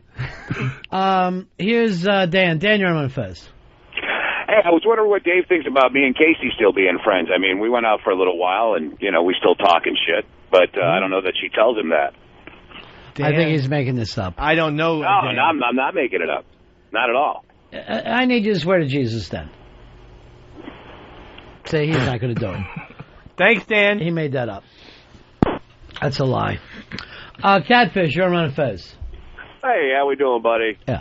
Hey, my definition of a friend is someone who you would lay down your life for, but at the same time, this guy would not ask you to do so. Yeah, I kind of agree with that. I mean, there are people, and who knows why they come into your life. They're not always even the best people that are your friends. Some people are just your friends. You cannot figure it out. You know what I'm saying? Like, absolutely. Just the same way, like, people go, how did you and your girl get together? And they try. It's a mysterious thing. Why this is the person for you and not this other person who seems to be fantastic. The same thing does with friendship. I got friends that are a fucking mess. A mess. Yeah. But what are you going to do? That's your friend. Well, I mean, you probably have had a bond with them for a long period of time. Even before. There are guys, sometimes you're hanging out, you meet a guy and you're like, this fucking guy's great. But there's no reason why. There's no fucking reason why that guy's any better than any other guy. He's just your buddy. You don't fucking question it. And the shit hits the fan, you're just there for him. Some of those guys aren't even there for you. You'll see fucking friends scatter, and you're like, this guy's an asshole. I shouldn't be around with him. His whole life's a fuck up, and yet there you are for him. Who knows why?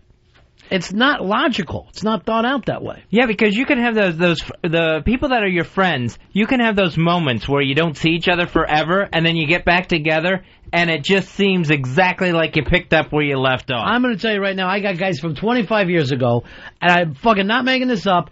If they showed up with a gun, I'd fucking get rid of it for them. Quicker than I would a lot of people that I know. You know what I'm saying? Uh-huh. Like, that fucking guy, he doesn't have to send me anything. I would rather not to get a Christmas card. I'd rather not get that fucking thing. But if something has to be taken care of, he can count on me, and I know I can count on him. Yeah. Matter of fact, if I had that kind of problem, there would be none of you guys that I would be fucking calling. You know? I love Fez. I can't show up to his house with a fucking gun saying I need you now. Or if I got a problem, I can't call Fez. We don't have that kind of friendship, but he's my friend. Mm-hmm. It doesn't mean that the one friend is better than the other, you know? I've always considered the really good friends in my life, they were the ones that I allowed to come into my home and spend time with me, because my home is probably my most private place. Your panties are all laying around. Yeah, and then when you allow people to come in and see that side, like, I think that's a great friend that you can... But that's true, but then there's other people who their house might as well be a fucking state park. You know those guys, come on over! Yeah. And you think you're stopping over for dinner and there's 60 people there. The flop house. And and this is my mechanic's cousin. Their home means nothing to them.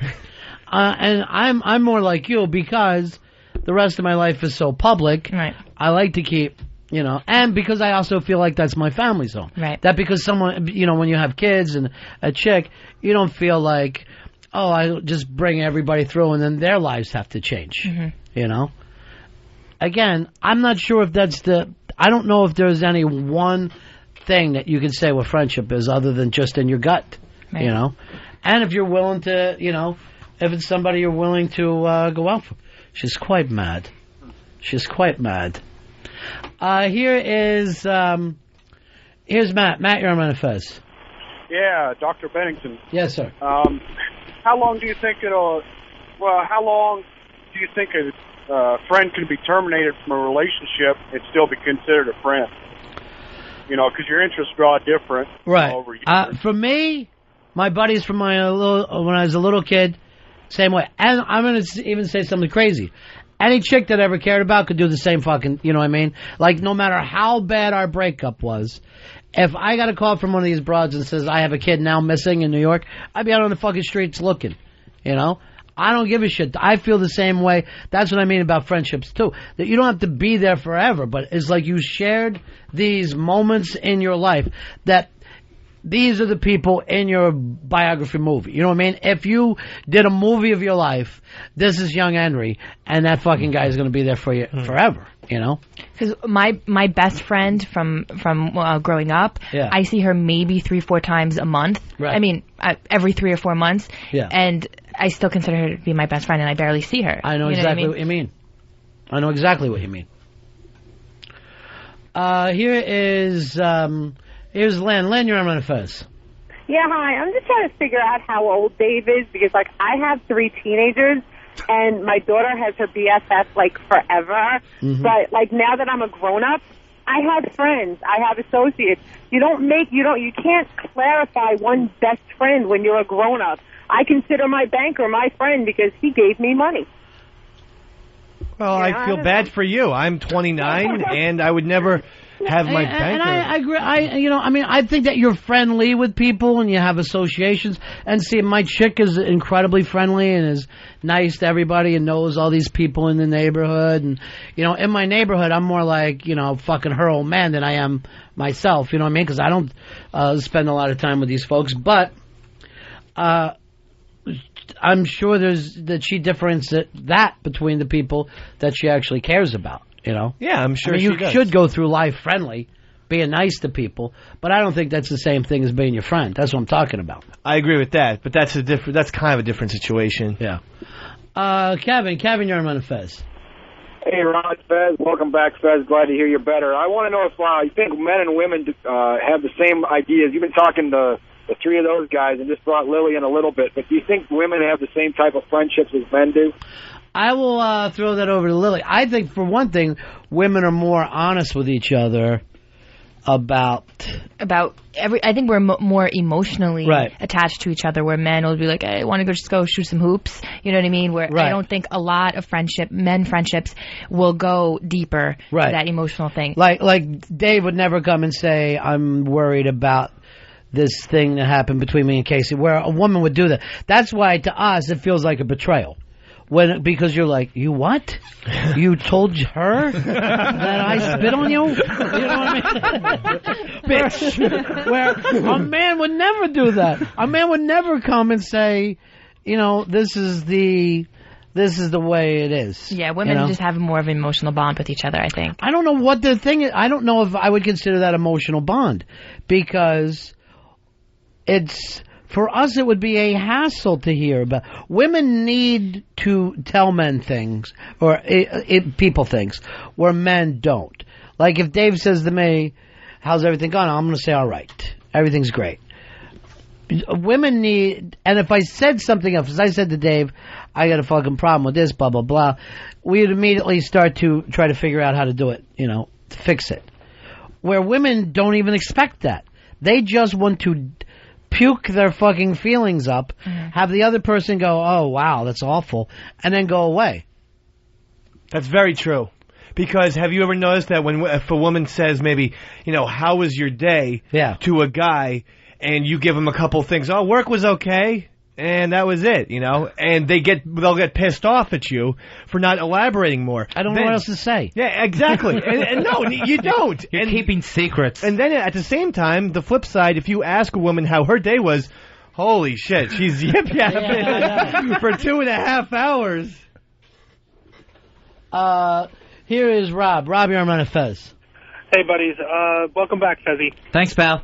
Ronnie, not so long ago you were talking to Fez, and you were trying to talk him down off the ledge, and you started talking about follow your bliss and a lot of the Joseph Campbell stuff. Yeah. Which I took to heart, and I got to thank you because it really did change a lot of the things I do in my life and the way I do it. Mm-hmm. And it really simplified things almost Tyler Durden style, just let things go as they are. But my question is, in reading some of his books, he talks about how everybody has friends that just make you miserable. Right. We all have them.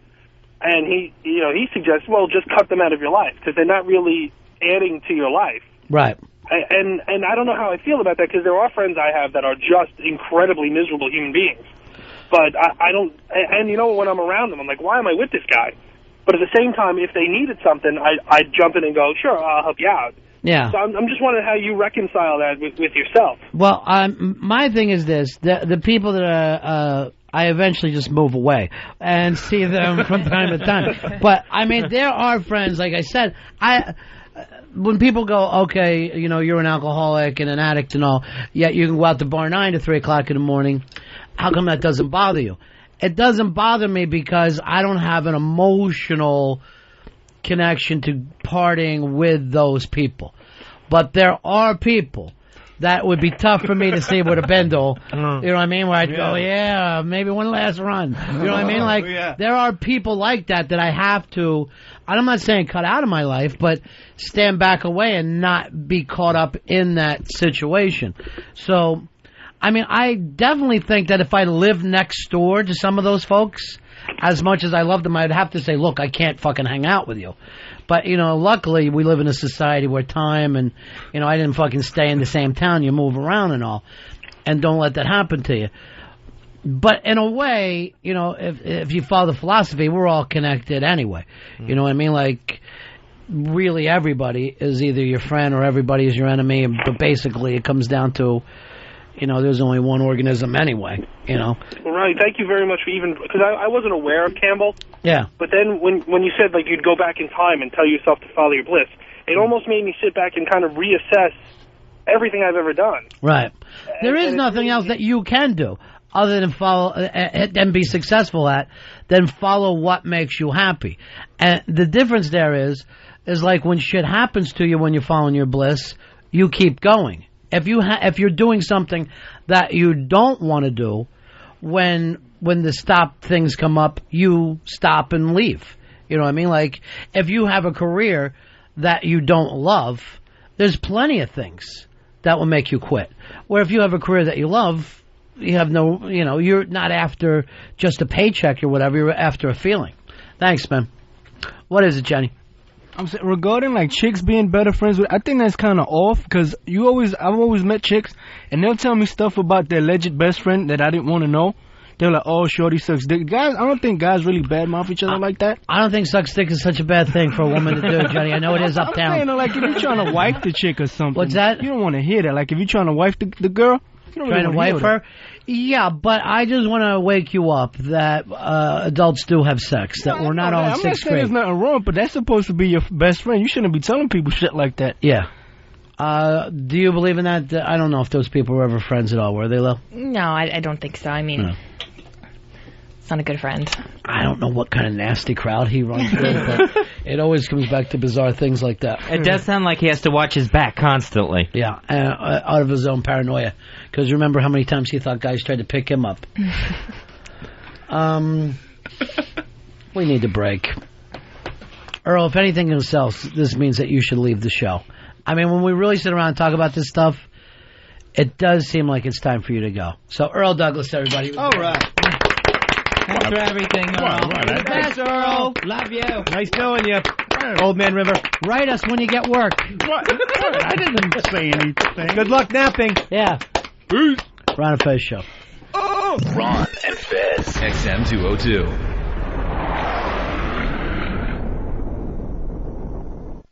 Hey there, this is Brian K. Vaughn. You know, my career was in that tanker. I went on Ron and Fez just to pitch my latest comic book. It was flopping. Weirdly, the next day I got a call from Damon Lindelhoff. He offered me a job writing for my favorite television show, Lost. It's crazy. I just wanted to say, it never would have happened without Ron and Fez. Ron and Fez, how it's activates. Fez powers activate. Ron and Fez powers activate. Ron and Fez powers activate. I'm a very busy man. I work in a skyscraper. I'd broken my leg and took a taxi to the office. Of course, when I got there, I had to call my wife. No cell phone. I'd left it in the taxi. I got a phone call from a very special man. Ron and Fez powers activate. Ron and Fez powers activate. Ron and Fez powers activate. Ron and Fez powers activate. So this is my story. Ron and Fez were throwing a bar crawl in New York City, and I went down to have a few drinks. I had met a guy on ronandfez.net called Food2, and we decided to meet up there. I was waiting around with Billy Staples when I heard someone call out, F me boobs! I turned around and it was love at first sight. Pussy power activated. Hey! Now it's 6 years later, we're happily married, and it would never have happened without Ron and Fez. Ron and Fez powers activate. Ron and Fez powers activate. Ron and Fez powers activate.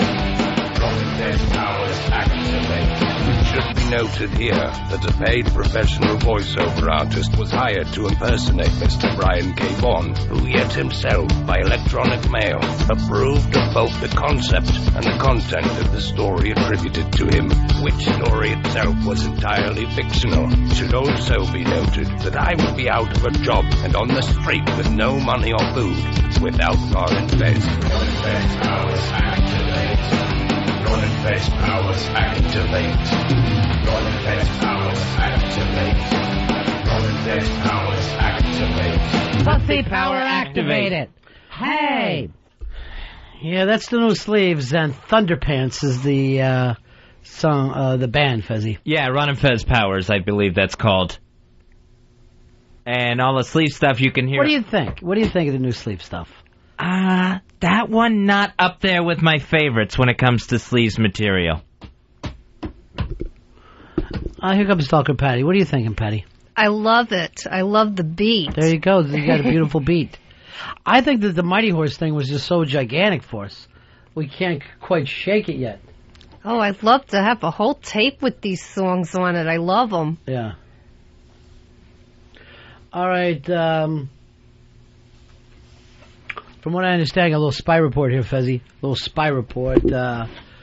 Spy report. Spy report. Spy report. HTG back on CNN tonight, sometime between 6 and 7 o'clock. So I'll try to get more details on that. But Stalker Patty, you came in. You wanted to see Fez? Yeah. I wanted to make you feel better. That's so nice. Oh, thank you. And we were just talking about friends, Fezzy, and there's your best friend. She always comes through for you. She always thinks of me whenever I get ill or something. Every time you have a heart attack. Every time I get a stent. Mm-hmm. There's also a couple of AA batteries in there, too. For his dildo? No, it's a Game Boy, so you could have a little fun. It's like several different kinds of games you can sit and play. Okay, it's a handheld game, Ronnie, and I got a stuffed monkey and some comic books here, it looks like. What kind of comic books? I got the Avengers here. Mm-hmm. Heroes Assembled. I got a Super Sports Trivia book. And what Box is it? of solids. Oh, dark chocolate, because dark chocolate's good for your heart. I didn't know that. Yeah. Dark chocolate I can have. Very nice. She even wrote on the bag, Fezzy, up front. Oh, feel better, Fizzy. Very nice. Thank you very much, Stalker Patty. That is nice of you. And I also gave a very similar bag to Dave to take to Alki. Oh, so very feel nice. better, Alki. Oh. Alki did send you a thank you as well, that he had cut an audio thank you for you, which is very, very thoughtful of Alki. I have no problem with Riley Luck. I don't even know who the fucking cunt is, but for any of those fucking mods to fucking ban me over some bitch that has been around for 4 fucking months takes a lot of fucking balls. And for Mikey Boy to give me a fucking message that says, I'm too tired right now, I'll deal with you in the morning, fuck that shit. Fuck that. You deal with me now. I only fucking call in. I only fucking answer the show. I've only been friends with fucking Eastside Dave for 6 fucking years. for me to fucking be pushed aside and to still be banned in the morning is bullshit. Is absolute fucking horseshit. I don't fucking matter. Like, I don't fucking add anything. Some people that come out to those fucking Ron and Fez fucking parties come out and fucking want to say hi to me. True. That is the funniest rant I've ever heard. Every time I hear it, I fall over laughing. I saw you fall over. You all right? He's a ranter. He is a ranter. No, he's funny when he gets mad. And drunk. He's funny when he gets mad and drunk.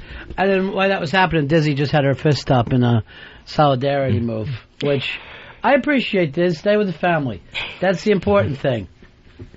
God, she's hot. She's just amazing. All right, I'm waiting for some audio that I sent to Dave at 10 o'clock this morning where he said, no, I didn't get it. But then I went back and checked my thing, and I saw that he did open it. And he goes, I didn't know what it was. And then I saw there was even a description with the audio. So here's a clue, Earl. When I write stuff to you, it's not for, like, fun things. It's like I actually want it on the show. I got it from a listener, and basically it's a cop who had busted some kids, or whoever, stole their pot, took it home, baked it in brownies, and he and his wife ate the brownies and got freaked out that they ate too many. And it's the 911 call. Nice, to protect and serve pot brownies. 866-RON-0-FEZ. 866-RON-0-FEZ. It's not pre-taped tonight. She will be live on CNN between 6 and 7. Our own HTG. What a job she's doing. She's becoming like a news figure now, Fez. An absolute news figure. Any word from Dave why I'm doing this, sir? No, not at all. You're the producer. You've got guys with you. Could you send one over to him instead of you getting up yourself to run? You know, instead he tried to get up, and you're running the board. So what is it, Earl? Why don't you let me know? I'm trying to get... Well, there's Pepper. We're burning the audio now. So he could get it all this time. Yeah. Mm-hmm. Interesting. Now, I heard this also. See if this would make you a little upset. Dave's chick got a pizza sent to her by a admirer today. So while he's at work, she gets a beautiful cheese pizza all to herself from a loving admirer. That would totally have me concerned. Would it? Yeah, because you're just a step away from her going out to have lunch with this guy. So someone sending you food is almost, you're saying, an affair. Yes, I think it's a tipping point. It could go either way at this point. I did not realize what a paranoid gang I have. I have an extra paranoid gang. Let me go back to the Flash, who is our conservative guy. Flash, would you have a problem if somebody sent Shell a cheese pizza? No, I'd tell her to enjoy it, and then hopefully we could share it together. Well, see? Yeah, have her save you half of the pie. Half the pie? Why not? Have it for later. You have such a healthy attitude, Patty. Patty's wearing a WYSP shit. Yeah. It is the Ron and Fez Show. 866-RON-0-FEZ. 866-RON-0-FEZ. I'm going to wait for this audio very, very quickly here, because you got to check this out. I don't know how long it takes right now to download audio. I know I sent it last night, and there's only an hour left in the show.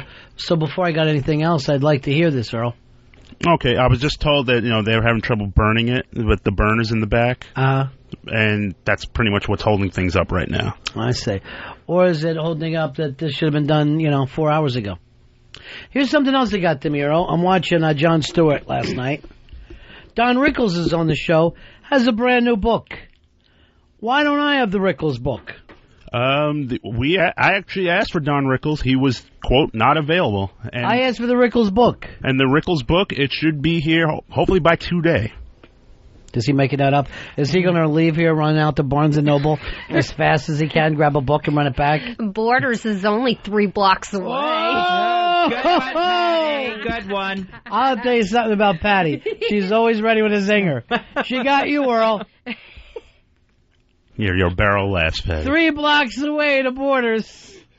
Hey, he's going to make a run for the border. He could even get 30% off with my club card. Oh! Oh! Earl, you're being taken to school. I got news for you. If this is a fight, they'd stop it. It's over, Earl. You're a real card, Patty. Yeah. Thank you. All right, here is it's tonight, HTJ. I'm still getting updates. It's not the regular CNN. It's CNN Headline News.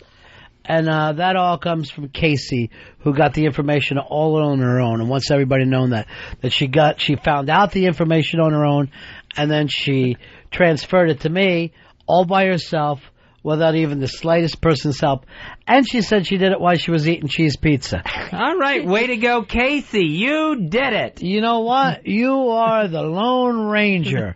You're everything right now. They said it was impossible, but somehow she pulled it off. She did it all by herself. There's no help there. That's a woman on her own. I like to see people like Lucci maybe helping a little bit, or Kaka, or Kel. Somebody that's just not going to leave her alone to do that all by herself. It's too much. Dave, you got this audio for us? Yep.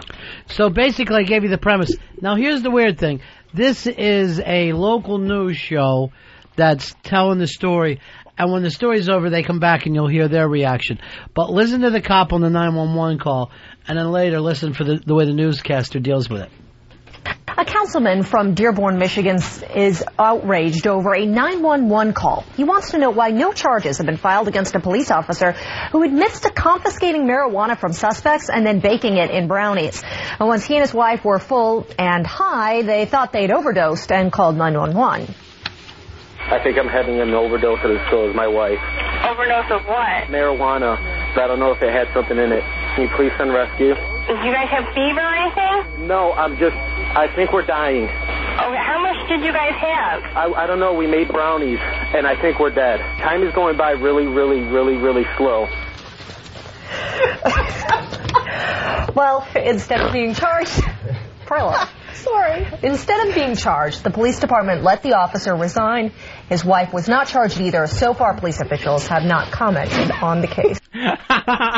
It just goes to show you, everyone in this country has been that high that even these regular news people. I go back and listen to him because he is just the best. He's a cop who gets so high on pot brownies he doesn't know what he's doing anymore.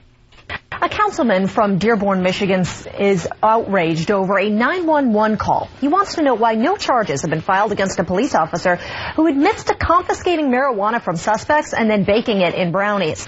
And once he and his wife were full and high, they thought they'd overdosed and called 911. I think I'm having an overdose of this, so is my wife. Overdose of what? Marijuana.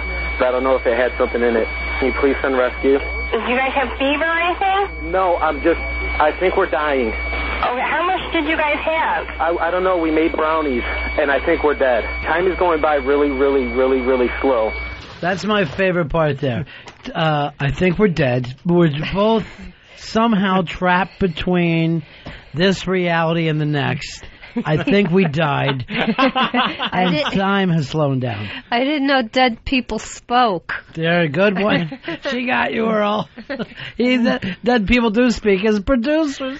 As messed up as he is, you can still function enough to get yourself in trouble and dial those 911 numbers. Yeah, here's the way you deal with that, brother. Ride it the fuck out. You and your wife. You throw on the Allman Brothers and you fucking make do. You don't pick up the phone and start telling people we've been eating pot brownies for an hour and a half that I stole from work. Now, have you ever ate pot before, Fez? Yeah, I think so. Oh, that's what you and I got dosed with that time. Right, yeah. Remember when we got dosed on the air? Same way. I forgot about that. Awful experience for me. I loved it. But it's a totally different high. It's not like smoking pot. It's basically like you start tripping. And people don't know how to handle it. Particularly cops. Here's Mike. Mike, you're on the Ron and Fez show. Hey, what I wanted to tell you is I heard that whole 9/11 call. They were playing on CNN last week in the airport. Later on in the call, the cop goes, "I think I'm hallucinating," and the 9/11 operator goes, "Why is that?" He goes, "Well, because I'm watching the hockey game and the Sabres are winning." Are they really winning the game? He thought he was so high it seemed like Buffalo was having luck. Yeah. And then also in the call, he goes, I think my wife, how's your wife? He goes, I don't know.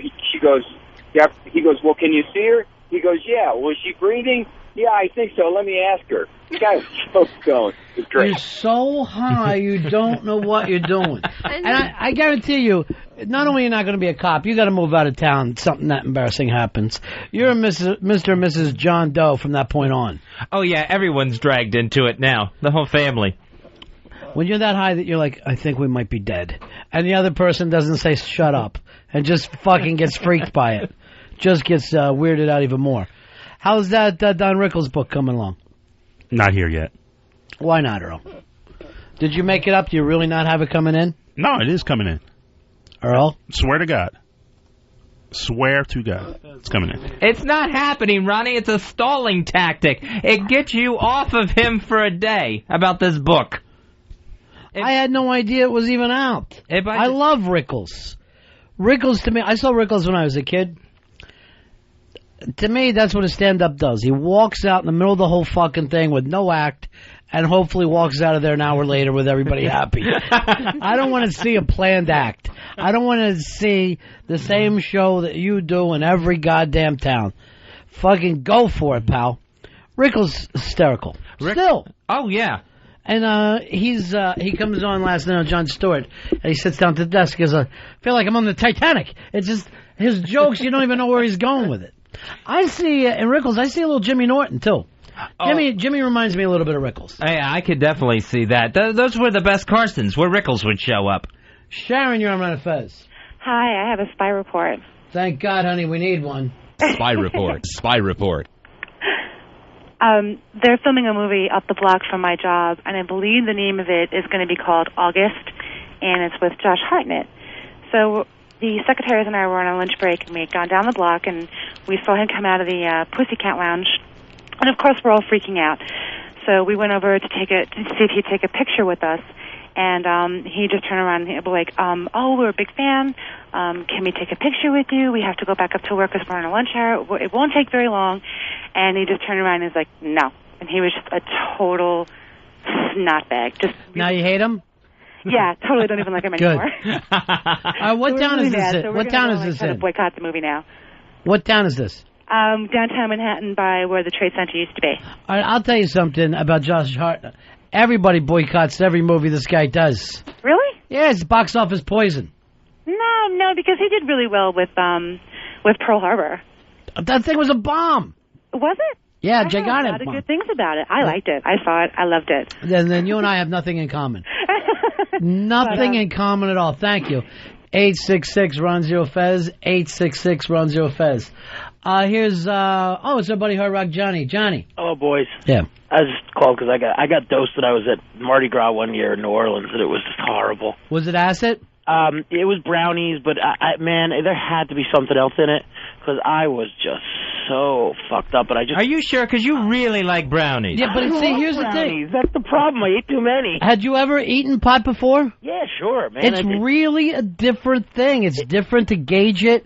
Yeah. It's different to know how much because you don't get to do, like 7 or 8 hits and go, wait a minute, I better pace now, You got to fucking ride that bear. It was hard, and I tried to, and I was so close to just getting my hands around it and just enjoying it. Right. And that's when I was going back to the hotel and the walls were breathing. Yeah. And I just almost had my hands around it, and I was like, man, I can ride this out and have fun.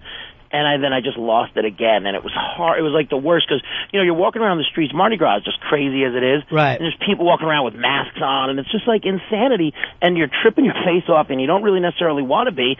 And it's just like, whoa, is this really happening? And the things that really are happening you don't think are. And it was just so freaky. And then, at one point, I think I couldn't determine what was real and what was fake, and it was horrible. And I almost got it, and then I just lost it. The one time I got dosed, and it was about 3 or 4 of us, and I'm sure it was tick, some kind of fucking horse tranquilizer, right? Mm-hmm. And 4 of us end up kind of paralyzed, laying on the floor, this fucking hardwood floor in this shitty goddamn row house. Not that all row houses are shitty, but this one was kept pretty tacky. I think we were in Kensington, and so we're laying there. We can't move, and for some reason the stereo is just blasting. I guess from the party before, but now it's like 4:30, 5 o'clock in the morning, and my eyes are kind of open, but my body is just not moving at all. And I hear this like banging, and the cops come in, right? They step over top of us, and I see him turning the stereo down. And he's like, I want you to leave this down. You know, you're waking up the neighbors and shit. And I actually went like this. As he steps back over us and leaves. I just wanted someone to fucking shoot me. Gravity becomes an enemy at that point. Isn't it always? Yeah, I guess so. It was so rough. Where'd you get that line, by the way? Ron and Fez show. 866 Ron Zero Fez. 866 Ron Zero Fez. Thanks, Johnny. All right, boys. See ya. All right, peace. Here is Dennis. Dennis, you're on Ron and Fez. Yeah, you're right about pot being such a different kind of buzz. I mean, I've been as fucked up as I've ever been on pot brownies with a bunch of my friends. You just take it, and I'm telling you, man, it's like you said, it'll just floor you. It'll look like somebody dropped a drunk bomb in this guy's house. There's about 7 or 8 of us just laying on the floor. There's nothing you could do. Yeah, you cannot deal. That's what happened when this little old lady dosed me and Fez with these cookies on the air. And Fez actually thought I put him in a mental hospital. Yeah, because I started puking like Tony Soprano last Sunday and kind of went out on the bathroom floor and saw all the little tiles really up close on the floor and thought it was like the padded walls of an insane asylum. I gave him the only advice I know, ride it out. Then I put on some John Mayo. And me and Flipper were just like, hey, we didn't sign up for this. But now, headphones on, we got the blues. Let's fucking Chicago style this thing until we feel a grip on it. That's the only thing you can do. And I also gave you everything that you're thinking and feel is in your own mind. Ride it, baby. Ride it. I could not take that advice. There's nothing else you can possibly do. You know, it's like when you're out in the surf. The last thing you want to do is try to swim against the crashing surf. You want to turn around and body surf that fucker in. Occasionally in life, you got to do that with your own brain. There's nothing you can do. Just go with that wave. And after a while, your brain will become friends with you, and you'll start to work something out. Bobo. Hey, you buddies. Yeah. I love that call from that the cop eating the pot brownies. Yeah. And that line about time moving too slow just had me howling. I know that feeling too. What kind of freaking idiot takes pot and expects time to, to accelerate? But haven't you ever been tripping and got into that weird thing like with a clock of how could it still be? How could it still be? And then you and your friend go, yeah, I think I just peaked. Yeah, I peaked. So, it was weird for me a couple minutes ago because I just peaked. And you can still feel that fucker rising up, man. And it's gripping you and pulling you down. It's fucking forever. Yeah. And I had a story. 2 friends of mine, Jimmy and Charlie, were teaching me in high school how to drive stick shift on one of those old Buick Opals. Why, you tripping? And no, we had eaten a whole pan of pot brownies. Oh, yeah. So we're driving out in the country, and this is, Baltimore County. It's fairly hilly, and I'm coming down a hill, and the guys are going shift, and I don't know what. I'm like thinking about fields and valleys. Right. I go straight down, run an intersection, crash through a fence, and drive right through the middle of a mushroom farm, and bury the car in the dirt. And then you give it that wow. Yeah, it was like what a rush. That was weird. One time, and I hate to even get into this, and all drugs are bad, but one time tripping, we're in this friend of mine's convertible, and me and the chick this other chick, we get up in the back while he's driving, and we sat up on the top of it, and we were like waving to people like we were in a fucking, like we were in a parade. And the two of us were so happy. And we're like, this is just so great, man. Everybody's into it. And we're waving to people. And in my mind, they were really fucking glad to see us. And I hate to say it might have been as happy as I've ever been in my life. I felt like I'd just been back from the moon. We're driving down the street. Thanks. Hey, you look great. Stupid fucking assholes. Idol goes home. Let's play the cop who can't handle the pot brownies again. A councilman from Dearborn, Michigan is outraged over a 911 call. He wants to know why no charges have been filed against a police officer who admits to confiscating marijuana from suspects and then baking it in brownies. And once he and his wife were full and high, they thought they'd overdosed and called 911. I think I'm having an overdose of this girl, is my wife. Overdose of what? Marijuana. I don't know if it had something in it. Can you please send rescue? Do you guys have fever or anything? No, I think we're dying. Okay, how much did you guys have? I don't know. We made brownies, and I think we're dead. Time is going by really, really, really, really slow. Well, instead of being charged... They're snorting laughing. They're Instead of being charged, snorting the police laughing. department let the officer resign. His wife was not charged either. So far, police officials. Snorting laughing. They love it so much. Here is Ed. Ed, you're on Ron and Fez. Hey, Ron, what's up, man? Yeah. Hey, you know what? The thing is with marijuana is when you bake it into brownies or you cook it, it enhances the THC in it. And THC is a hallucinogenic. It's like, taking your pipe and cleaning the residue out of it, smoking that. So I mean, it is fucking intense. I remember doing a thing, too, where we ate a bunch of fucking brownies and we're all just fucking wasted on them. And I'm like, I got to get out of here. I left the house. I might have taken 4.5 steps before I U-turned.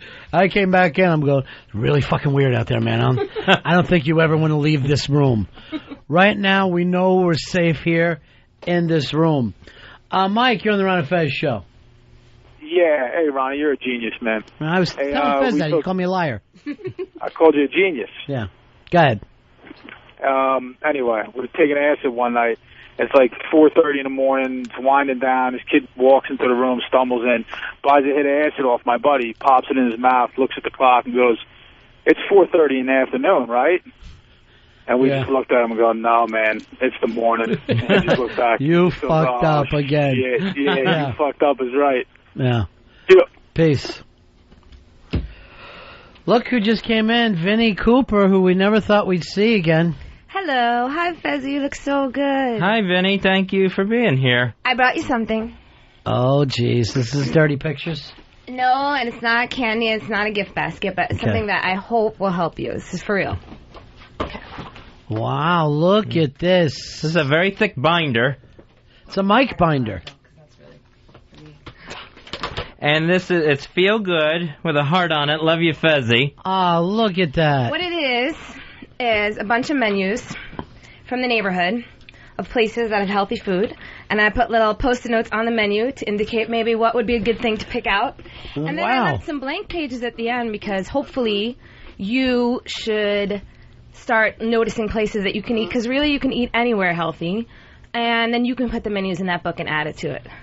I'm going to have this book buried with him. And then at the very end, I put a little booklet for this wonderful nutritionist group that's right next door, who I know. If you were interested in that at all, I don't know, but it's kind of a book with all kinds of information. That's really nice of you. I told you, none of you people believe me, David. You are the anti-Dave. This is so much work that has gone into this. Uh-oh, here come the tears. This is really, really nice. Thank you. Well, I hope that it helps, and I hope that maybe you could start looking at, and all of us could start looking at all the places that we eat and see that there are items in the menu that are A-okay to eat, and that there are better places than some of the places we're used to. So yeah. See how nice she is. You are really, really kind to do all this. The more you're hanging out with Strong Sad, the nicer you get. And in your diner, that fruit platter that you like is good for you, too. What diner? The diner he goes to on the island there. Oh, right? yeah, they have a fruit platter? Have a fruit platter. Why wouldn't you get a fruit platter, Fez? Get that with yogurt. Well, that's not very good breakfast. Stop screaming at me. She's right. What happened to your meatloaf, fried chicken that you did different food every night? It's all done now. What do you eat now? I've eaten like a chicken breast and vegetables every night since I've gotten out of the hospital. All right, see, that's not good either, because you're boring yourself with constant chicken breast and vegetables. Yeah, I'm going to wear myself out on that quick. There's interesting variations on that, you know, and hopefully the book that I brought will help you find some variations. Nice. She's good. She's a good person. Now, this is so much effort that has gone into this, and I appreciate it so much, Winnie. I know some other people that I asked for a little bit of effort. Yeah. It didn't turn out that way. I went into the hospital last Wednesday. Yeah. And that's my therapy day. Mm-hmm. So I got to my therapist yesterday after missing the appointment last week, and she was totally in the dark about what happened last week. I didn't hear from you. We were supposed to have a session. I know you were looking forward to it. I had asked Black Earl to please call the therapist and let her know I couldn't make it. No message was given to the therapist. If she had known, she would have had a whole thing prepared for you about what to do. Probably, now. yeah. Oh, yeah, she would have been ready for me when I walked back in a week later.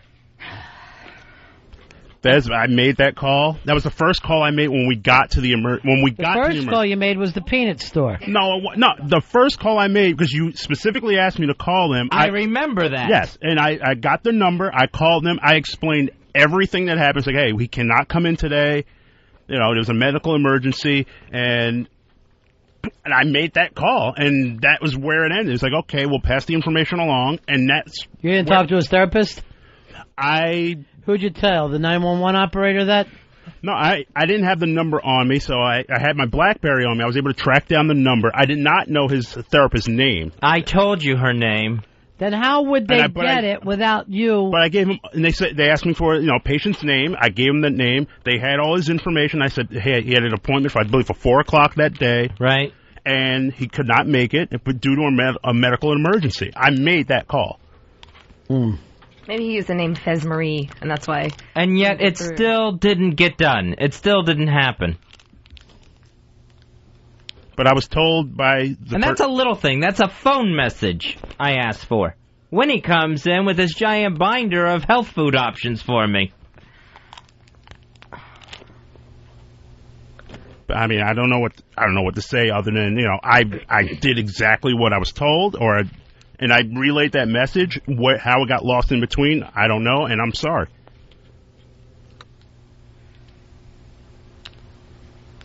I don't understand how it doesn't get done. I don't understand. When I'm getting wheeled in. Not one thing worked out on this hospital trip with you, Earl. Next heart attack, you're not going. Hopefully there isn't a next one. There almost is now. Look at his face. Oh, I know. I can feel it. I can feel blood pressure rising. The only thing keeping him out of the hospital now is Vinny. And the hope she's given me. Yeah. With her book. The anti-Dave. Everything that you're doing. Dave ate cheese and pretzels in front of him yesterday. Dave, you're a terrible person. And Dave, I hope you know this. Your lovely fiance was sent a pizza by an Meyer. I don't care for that. And from what I understand, Mr. Kaka expects something in return. Okay, I certainly don't care for that. Yeah. Certainly. He's always well dressed, too. He always has on a flashy sport coat. You see me wearing a lot of collared shirts these days, don't you? You're trying to keep... Yeah, I see you're wearing her dad's work shirt. A freebie. Right. Thank you, Mr. Doug. And the kind people at Handy Lift. Annoying. Just annoying. Hey, it's the Ron and Fez show, hanging out with you. We got a new favorite person, Vinnie Cooper. Yeah. And, of course, her best friend, Stalker Patty, who gave you dark chocolates and games that... Fezzy may save your life, and gave you the advice of a fruit plate and yogurt. That's the way to go, I guess. It was never one of my options before on my menu.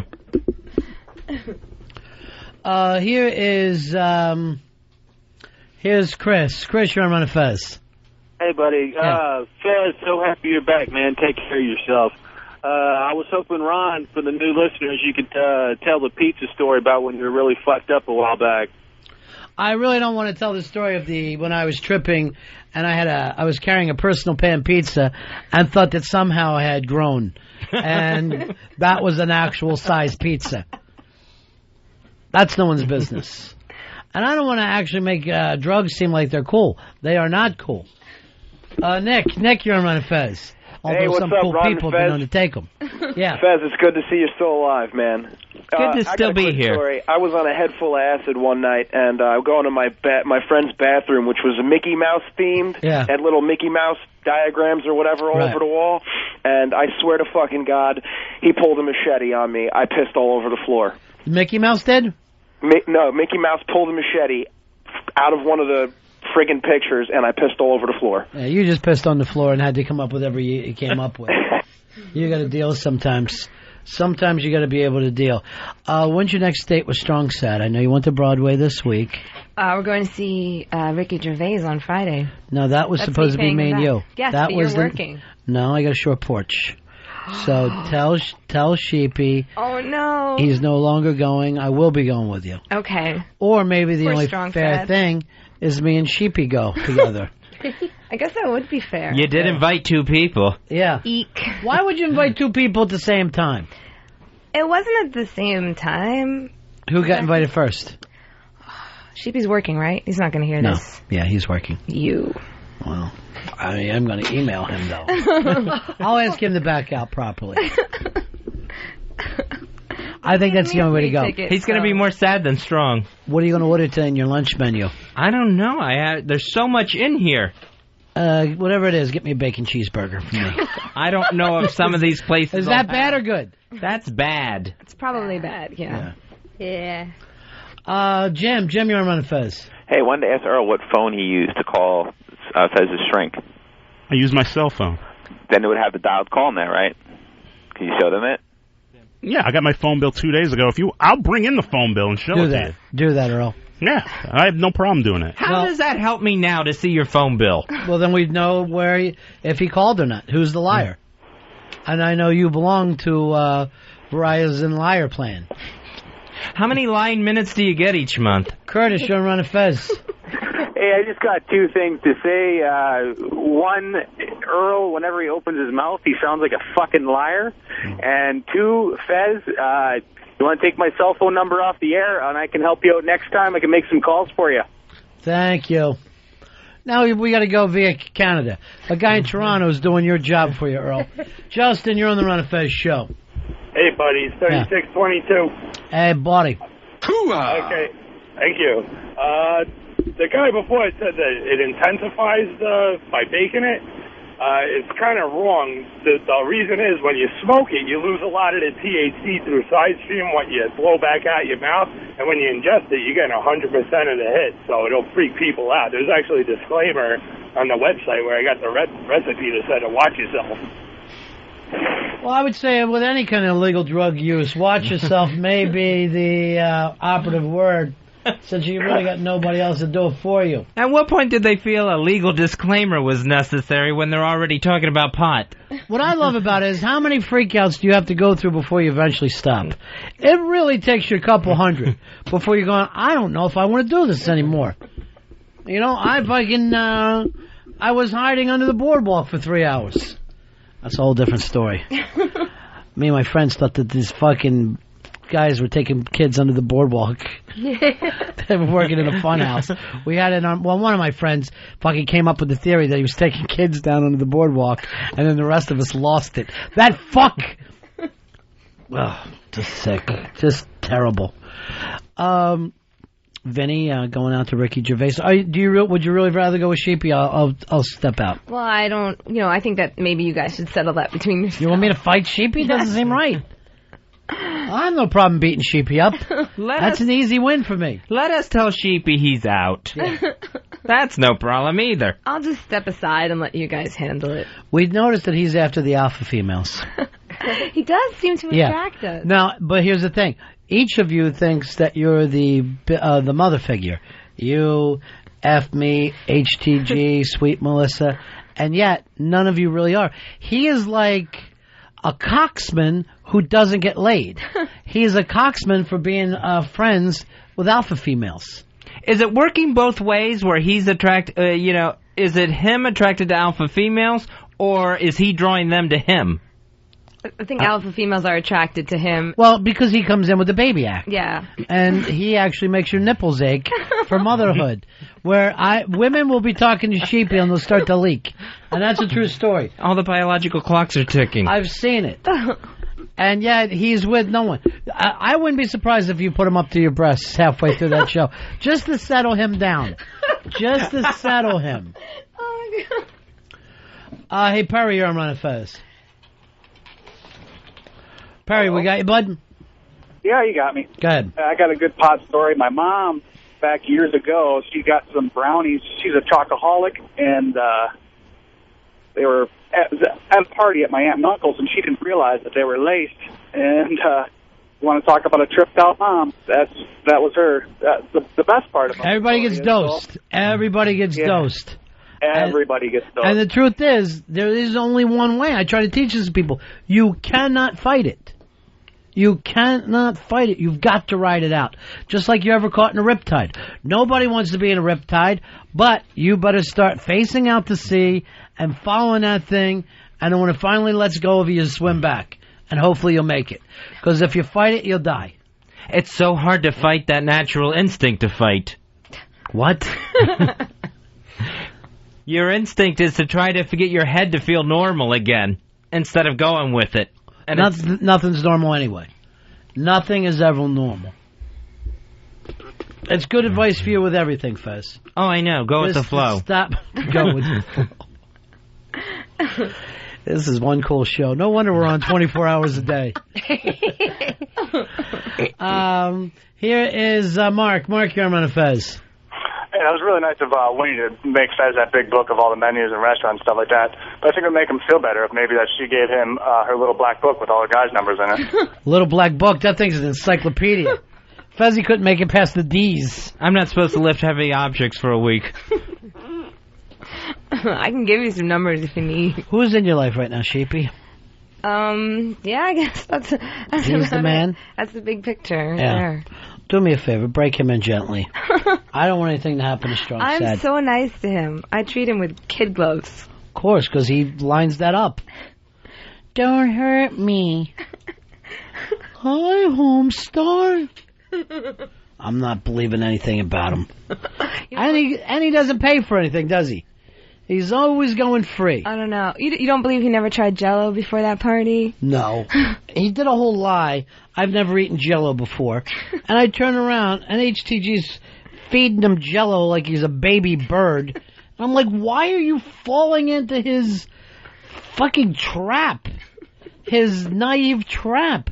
You ever hear of those guys, they're like hustlers, they'll actually pretend that they're 12 years old, so they'll go back to school and then have people take care of them, and then later they'll find out the guy's 30. He's basically like that, only he's too large to get away with the fact that he's a baby. But he acts like an infant that was just found in the road. He's got to pick his scams better. Who gets that far in life with never trying Jell-O? It works. That's what I'm trying to tell you, Fez. The women were lined up to teach him how to put... They're pushing Jell-O in his mouth, and he's licking their fingers and going num-num, num-num. Try to call him for me. I don't know whether he's out of that work of his yet, but he's driving me insane. And he's got all the hot chicks, one after another. Patty, you don't fall for it, do you, honey? No, I'm a little older and wiser. Who's in your life right now, Patty? Who are you dating? Big guy again? No. You guys did go out, right? No. Yeah, you went to Little Italy. Yeah, that one time. You had a nice date. Yeah. What base did you get to? I didn't even swing the bat. Whoa! She's always got to come back for you, Earl. She smashed him a couple times today, Earl. She's good.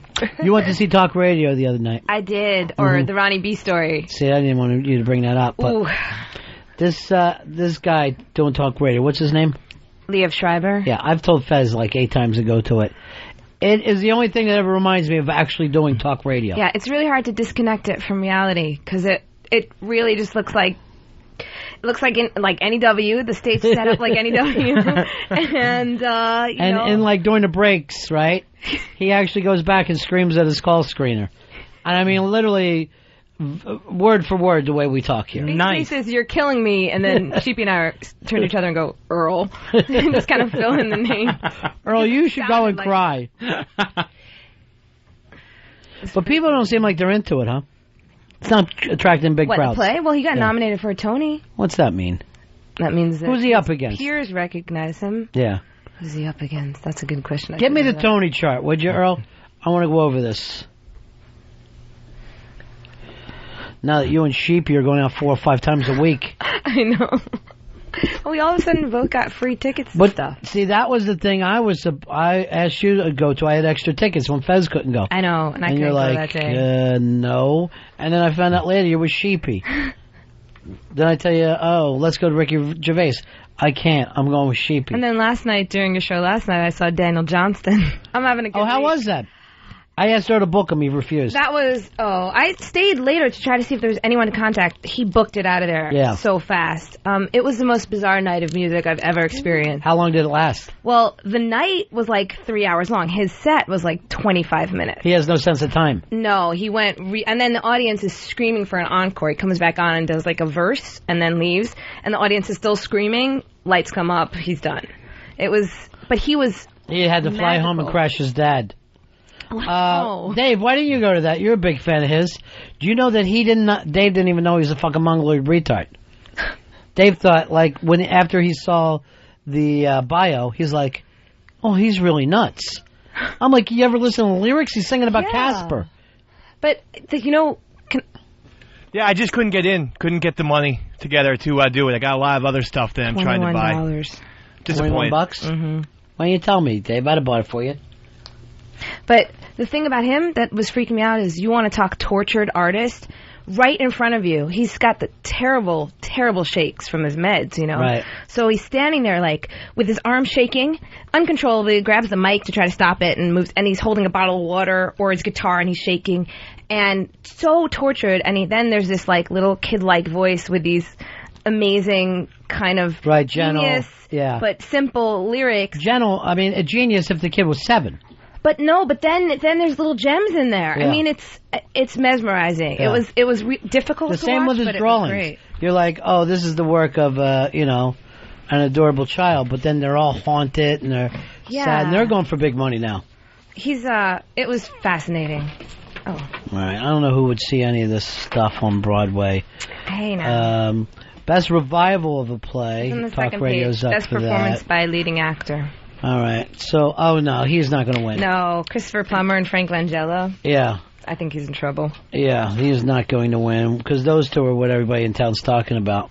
Well, except a lot of people didn't like Inherent the Wind. I did. I thought it was amazing, but who didn't like it? New York Times. I think the Frost Nixon thing is going to win. Yeah, me too. That's the one everyone's talking about. I think they're going to make that into a movie too. Isn't it very? It's already a TV show.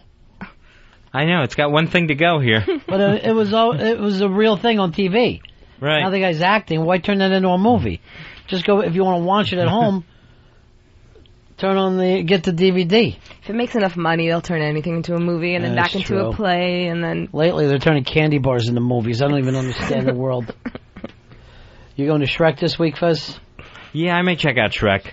Check it out. You already know what it is. I make one observation about Shrek. I wish you would. I see Earl's face in it. Oh! He looks exactly like you. It's scary. Oh, my God! You do. It looks exactly like you. Oh, my God. Out of the mouth of Babe. How do you deal with that, Earl? And he's smiling just like you, too. It's like crazy. Wow, that came out of nowhere. It was great. Oh, my God. I mean, am I right or am I wrong? You are right, honey. You're extremely wrong, Patty. But it looks good one, like Earl. you. Nice attempt. It does. Patty has come in here and dominated you all morning. And you haven't even had anything to say back to her. And it isn't even morning either. Oh! Patty is so wound up today. Yeah. She's on fire. Here's Eric. Eric, you're on Ron and Fez. Hey, Bo Diddley, he's laid up in intensive care in Omaha, Nebraska because he had a stroke, and I want to know what Earl Douglas had to do about that. I didn't hear about this. Did you, Earl? Yeah, he had a stroke during a show, and they said during the performance he just became very disoriented, and they took him to the hospital, and they found out he had a stroke. When did this happen? Last night? I believe 2 nights ago. On stage, which was kind of freaky. Too bad. Well, was a sweet guy. Very funny guy, too. Yeah. Pigpen, you're on Ron and Fez. Pigpen. How you doing? Good, man. Hey, Ron, I just been listening to you guys, and there's one thing that everybody who's called in about these pot brownies hasn't touched on, and it's the fact that, you smoke a couple joints of some good stuff, and you get pretty looped. But you make some brownies, and you're throwing in a half an ounce or an ounce, and then you eat them all. Think about that. And then also, you ever notice this? If you smoke anything with it, it kicks it up even more. It's like an extra spark. We ought to do this on the show again, Fez. One last time. Last time it happened, the ceiling came down on me. I saw you get freaked over the meds talk, huh? Oh, yeah, when Winnie Cooper was talking about Daniel Johnston on his meds and the arm shaking and stuff. That's how Fez was when they tried to medicate him. Yeah, I mean, but this guy also, he's like a career in meds at this point, so he was real bad. But yeah, you know what I'm talking about. I mean, that happens. You can't control it. Yeah, I had a foot going, a hand going. There was always one appendage going at any one time when I was on the antidepressants. Are they going to put you back on them? They said, the cardiologist says I need to be on some sort of anti-anxiety drug. Why? Because the stress is eating up my heart. It's taking little bites out of it. Anyone can see that. Well, there are ones with less serious side effects or smaller doses. Or, I mean, if you get the right person, they should be able to help you. I think that in Virginia, you were just kind of left to the dogs. But here, hopefully, you should have someone who will take Virginia care of you. dogs, you're right. What did your new shrink say, Fez? My new I still haven't gone to see a psychiatrist yet. Because? Because they were booked up. He can't get a psychiatrist. He is in his therapy thing yesterday, and she goes, now it's time for you to get your shrink. You're not going to get one. You've got to go out and find your own. It was supposed to be in-house there, and apparently there's a waiting list. So they don't have a shrink for me, and I got to go find one on my own. Corey, you're on Ron and Fez. Shot of Gray, fellas. Shot of Gray. These people need to learn how to handle their drugs, man. We gave this kid mushrooms one time back in high school. He shit his pants in 30 minutes. We threw him in the shower and just left him there because we didn't want to babysit him. Here's Little E. Little E, you're on the Ron and Fez show. Little E. Hey, buddies. I was just sitting here trying to think which is worse, Earl or his microphone. Because on the one hand, Earl makes his mic sound worse, but on the other, the microphone acts as an enabler. So, Earl, what do you think? You got your ass? You got caught in another lie, and Stalker Patty beat your ass today. First of all, coming from a guy with little E, I wonder what that stands for, is little dink. What? Why would E stand for dink? Why would you think E stood for dink? I'm just a little upset. There's no nickname for the cock that begins with the letter E. What would that be, Earl? A little erection, maybe. There you go. Dirty talk. Yeah, that's sexy. Well, look who it is. It's Strong Sad. Strong Sad. Oh. Hi. What are you up Hi, to? guys. I just rototilled the field. You rototilled the field. Yeah. Like a slave, this poor kid works. That means running a batch. All right, you know how you're looking forward to Friday night? Yeah. Vinny has pulled out on you because I have off Friday night, so she gave me your ticket. Okay. All right? But here's the thing. I'm going to go backstage with Ricky, and I want to call you after I get to the diner later and tell you how it went. So you'll hear about all the fun. You'll hear about all the fun. I was thinking about this, Sheepy. This triangle we have of you, me, and Vinny. It's sick. And she's playing both of us. I think you and I should just take the tickets and go. Okay. Hey. Yeah. But, unlike your dates with her, you're going to have to put out this time. For Ricky Gervais, I guess I have to. Oh, jeez, he couldn't wait for that. He's got no problem. He's begging for a male rape. 2.3 seconds. Yeah. No. Oh, you like Ricky a lot? Ricky, yeah. I forgot his name for a second. I'm sorry. You got pollen.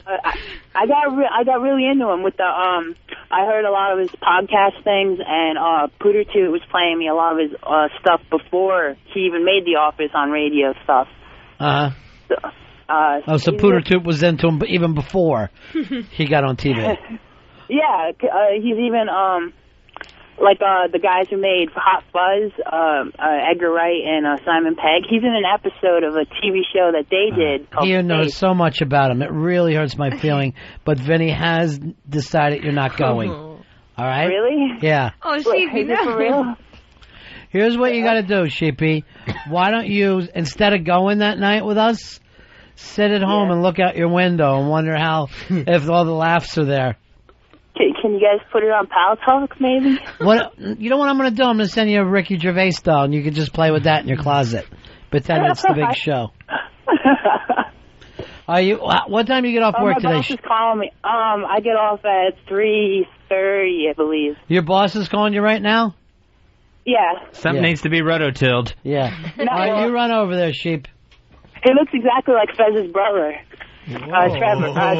Travis. No, in a good way. They look the same. I told them to when I met them. Did anybody listen to you? I don't know. All right, go ahead, Strong said. Say hi to the cheat for me. Okay, the radio show says hi. Bye. Hi, okay, bye. Wow, that's heartbreaking. And knew so much about him, too. I know. He was really looking forward to this. All that Pooter Toot info. Yeah, Pooter Toot gives him everything. Like, Pooter Toot is like, Dear Sheepy, I'm sending you some tapes now. He tries to help him grow up. I feel bad about taking his ticket, but you offered it to me first without ever rescinding. True. Well, you said you were working. I always tell you that. Oh, ouch. Now we're all hurt. Would it be better if you didn't go? Maybe you guys should go together. And then maybe you can find more menus for Fez. You can spend your time doing that. Just add into the binder. What are you going Mike Binder. What are you going to order today, Fez? I haven't gotten a chance to look at everything. This Energy Kitchen looks good. And let me sleep all night in your Energy Kitchen. No, you have to check that place out because they will put together a meal plan for you and deliver lunches if you really like what you. Where are they at? In there. I don't know. It says it in there. It's nearby. Earl, why couldn't you have done this a year and a half ago when we begged for menus? I mean, we put together some menus. No, we tried a couple of places pretty much within walking distance from here, and we didn't really stay with it. Did you have a big book like this? Did you have a giant Mike binder? I didn't have a giant binder. I had a file folder. Did any of it get done? No, it did not get done. And the last 3 days he's been eating turkey sandwiches and mustard, then going home and having chicken and vegetables. He's not doing it, Earl. That's only going to last so long before I go nuts and dive into cotton candy or something. I like the way you make other people responsible for your behaviors. Why can't you people do things? Well, see, that's why I left blank pages in the back. Yeah. So, you can start doing it yourself. You want to bet you'll come back here a year and they'll be blank? Well, if I find anything, I'll probably pass it along. It'll just have a Wendy's menu in it or something. Oh, that's it for us. Hey, coming up next, it's going to be a fantastic show. It's us from 3 hours ago. It is terrific. We'll get to relive every little part of this over and over and over again. All Ron and Fez, all the time, same stuff. This is what that cop who was high could be listening to. Time feels like it's slowing down. I think we might be dead. We're dead. I'm dying. I'm just dying over here. We need some help. We're dead. And we need someone to help us. I'm a cop. Tonight, CNN headline news between 6 and 7 o'clock. It's live. It's our HTG. Up and at 'em. Be watching. Nice. I like to tag. Any last thing you like to say about Earl right now, Patty? I just saw him on TV a second ago. The monkey commercial. Yes, it was. Capital One. Capital One. That's the end of my show. Oh! I've been told that you've been bold with Harry, Mark, and John. Monday and Tuesday, Wednesday to Thursday with Harry, Mark, and John. Satellites gone up to the skies. Things like that drive me out of my mind. I watched it for a little while. I love to watch things on TV. Satellite of love. Satellite of love. Satellite of love. Satellite of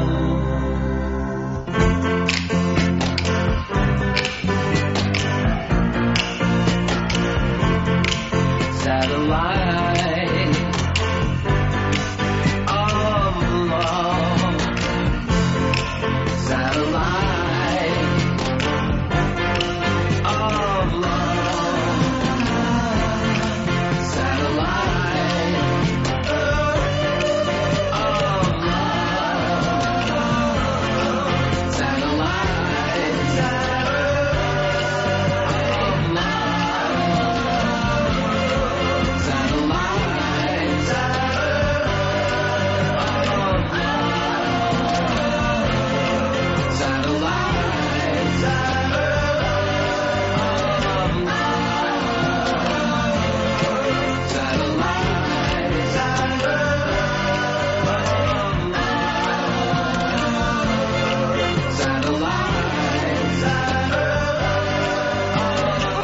Ron and Fez. XM 202.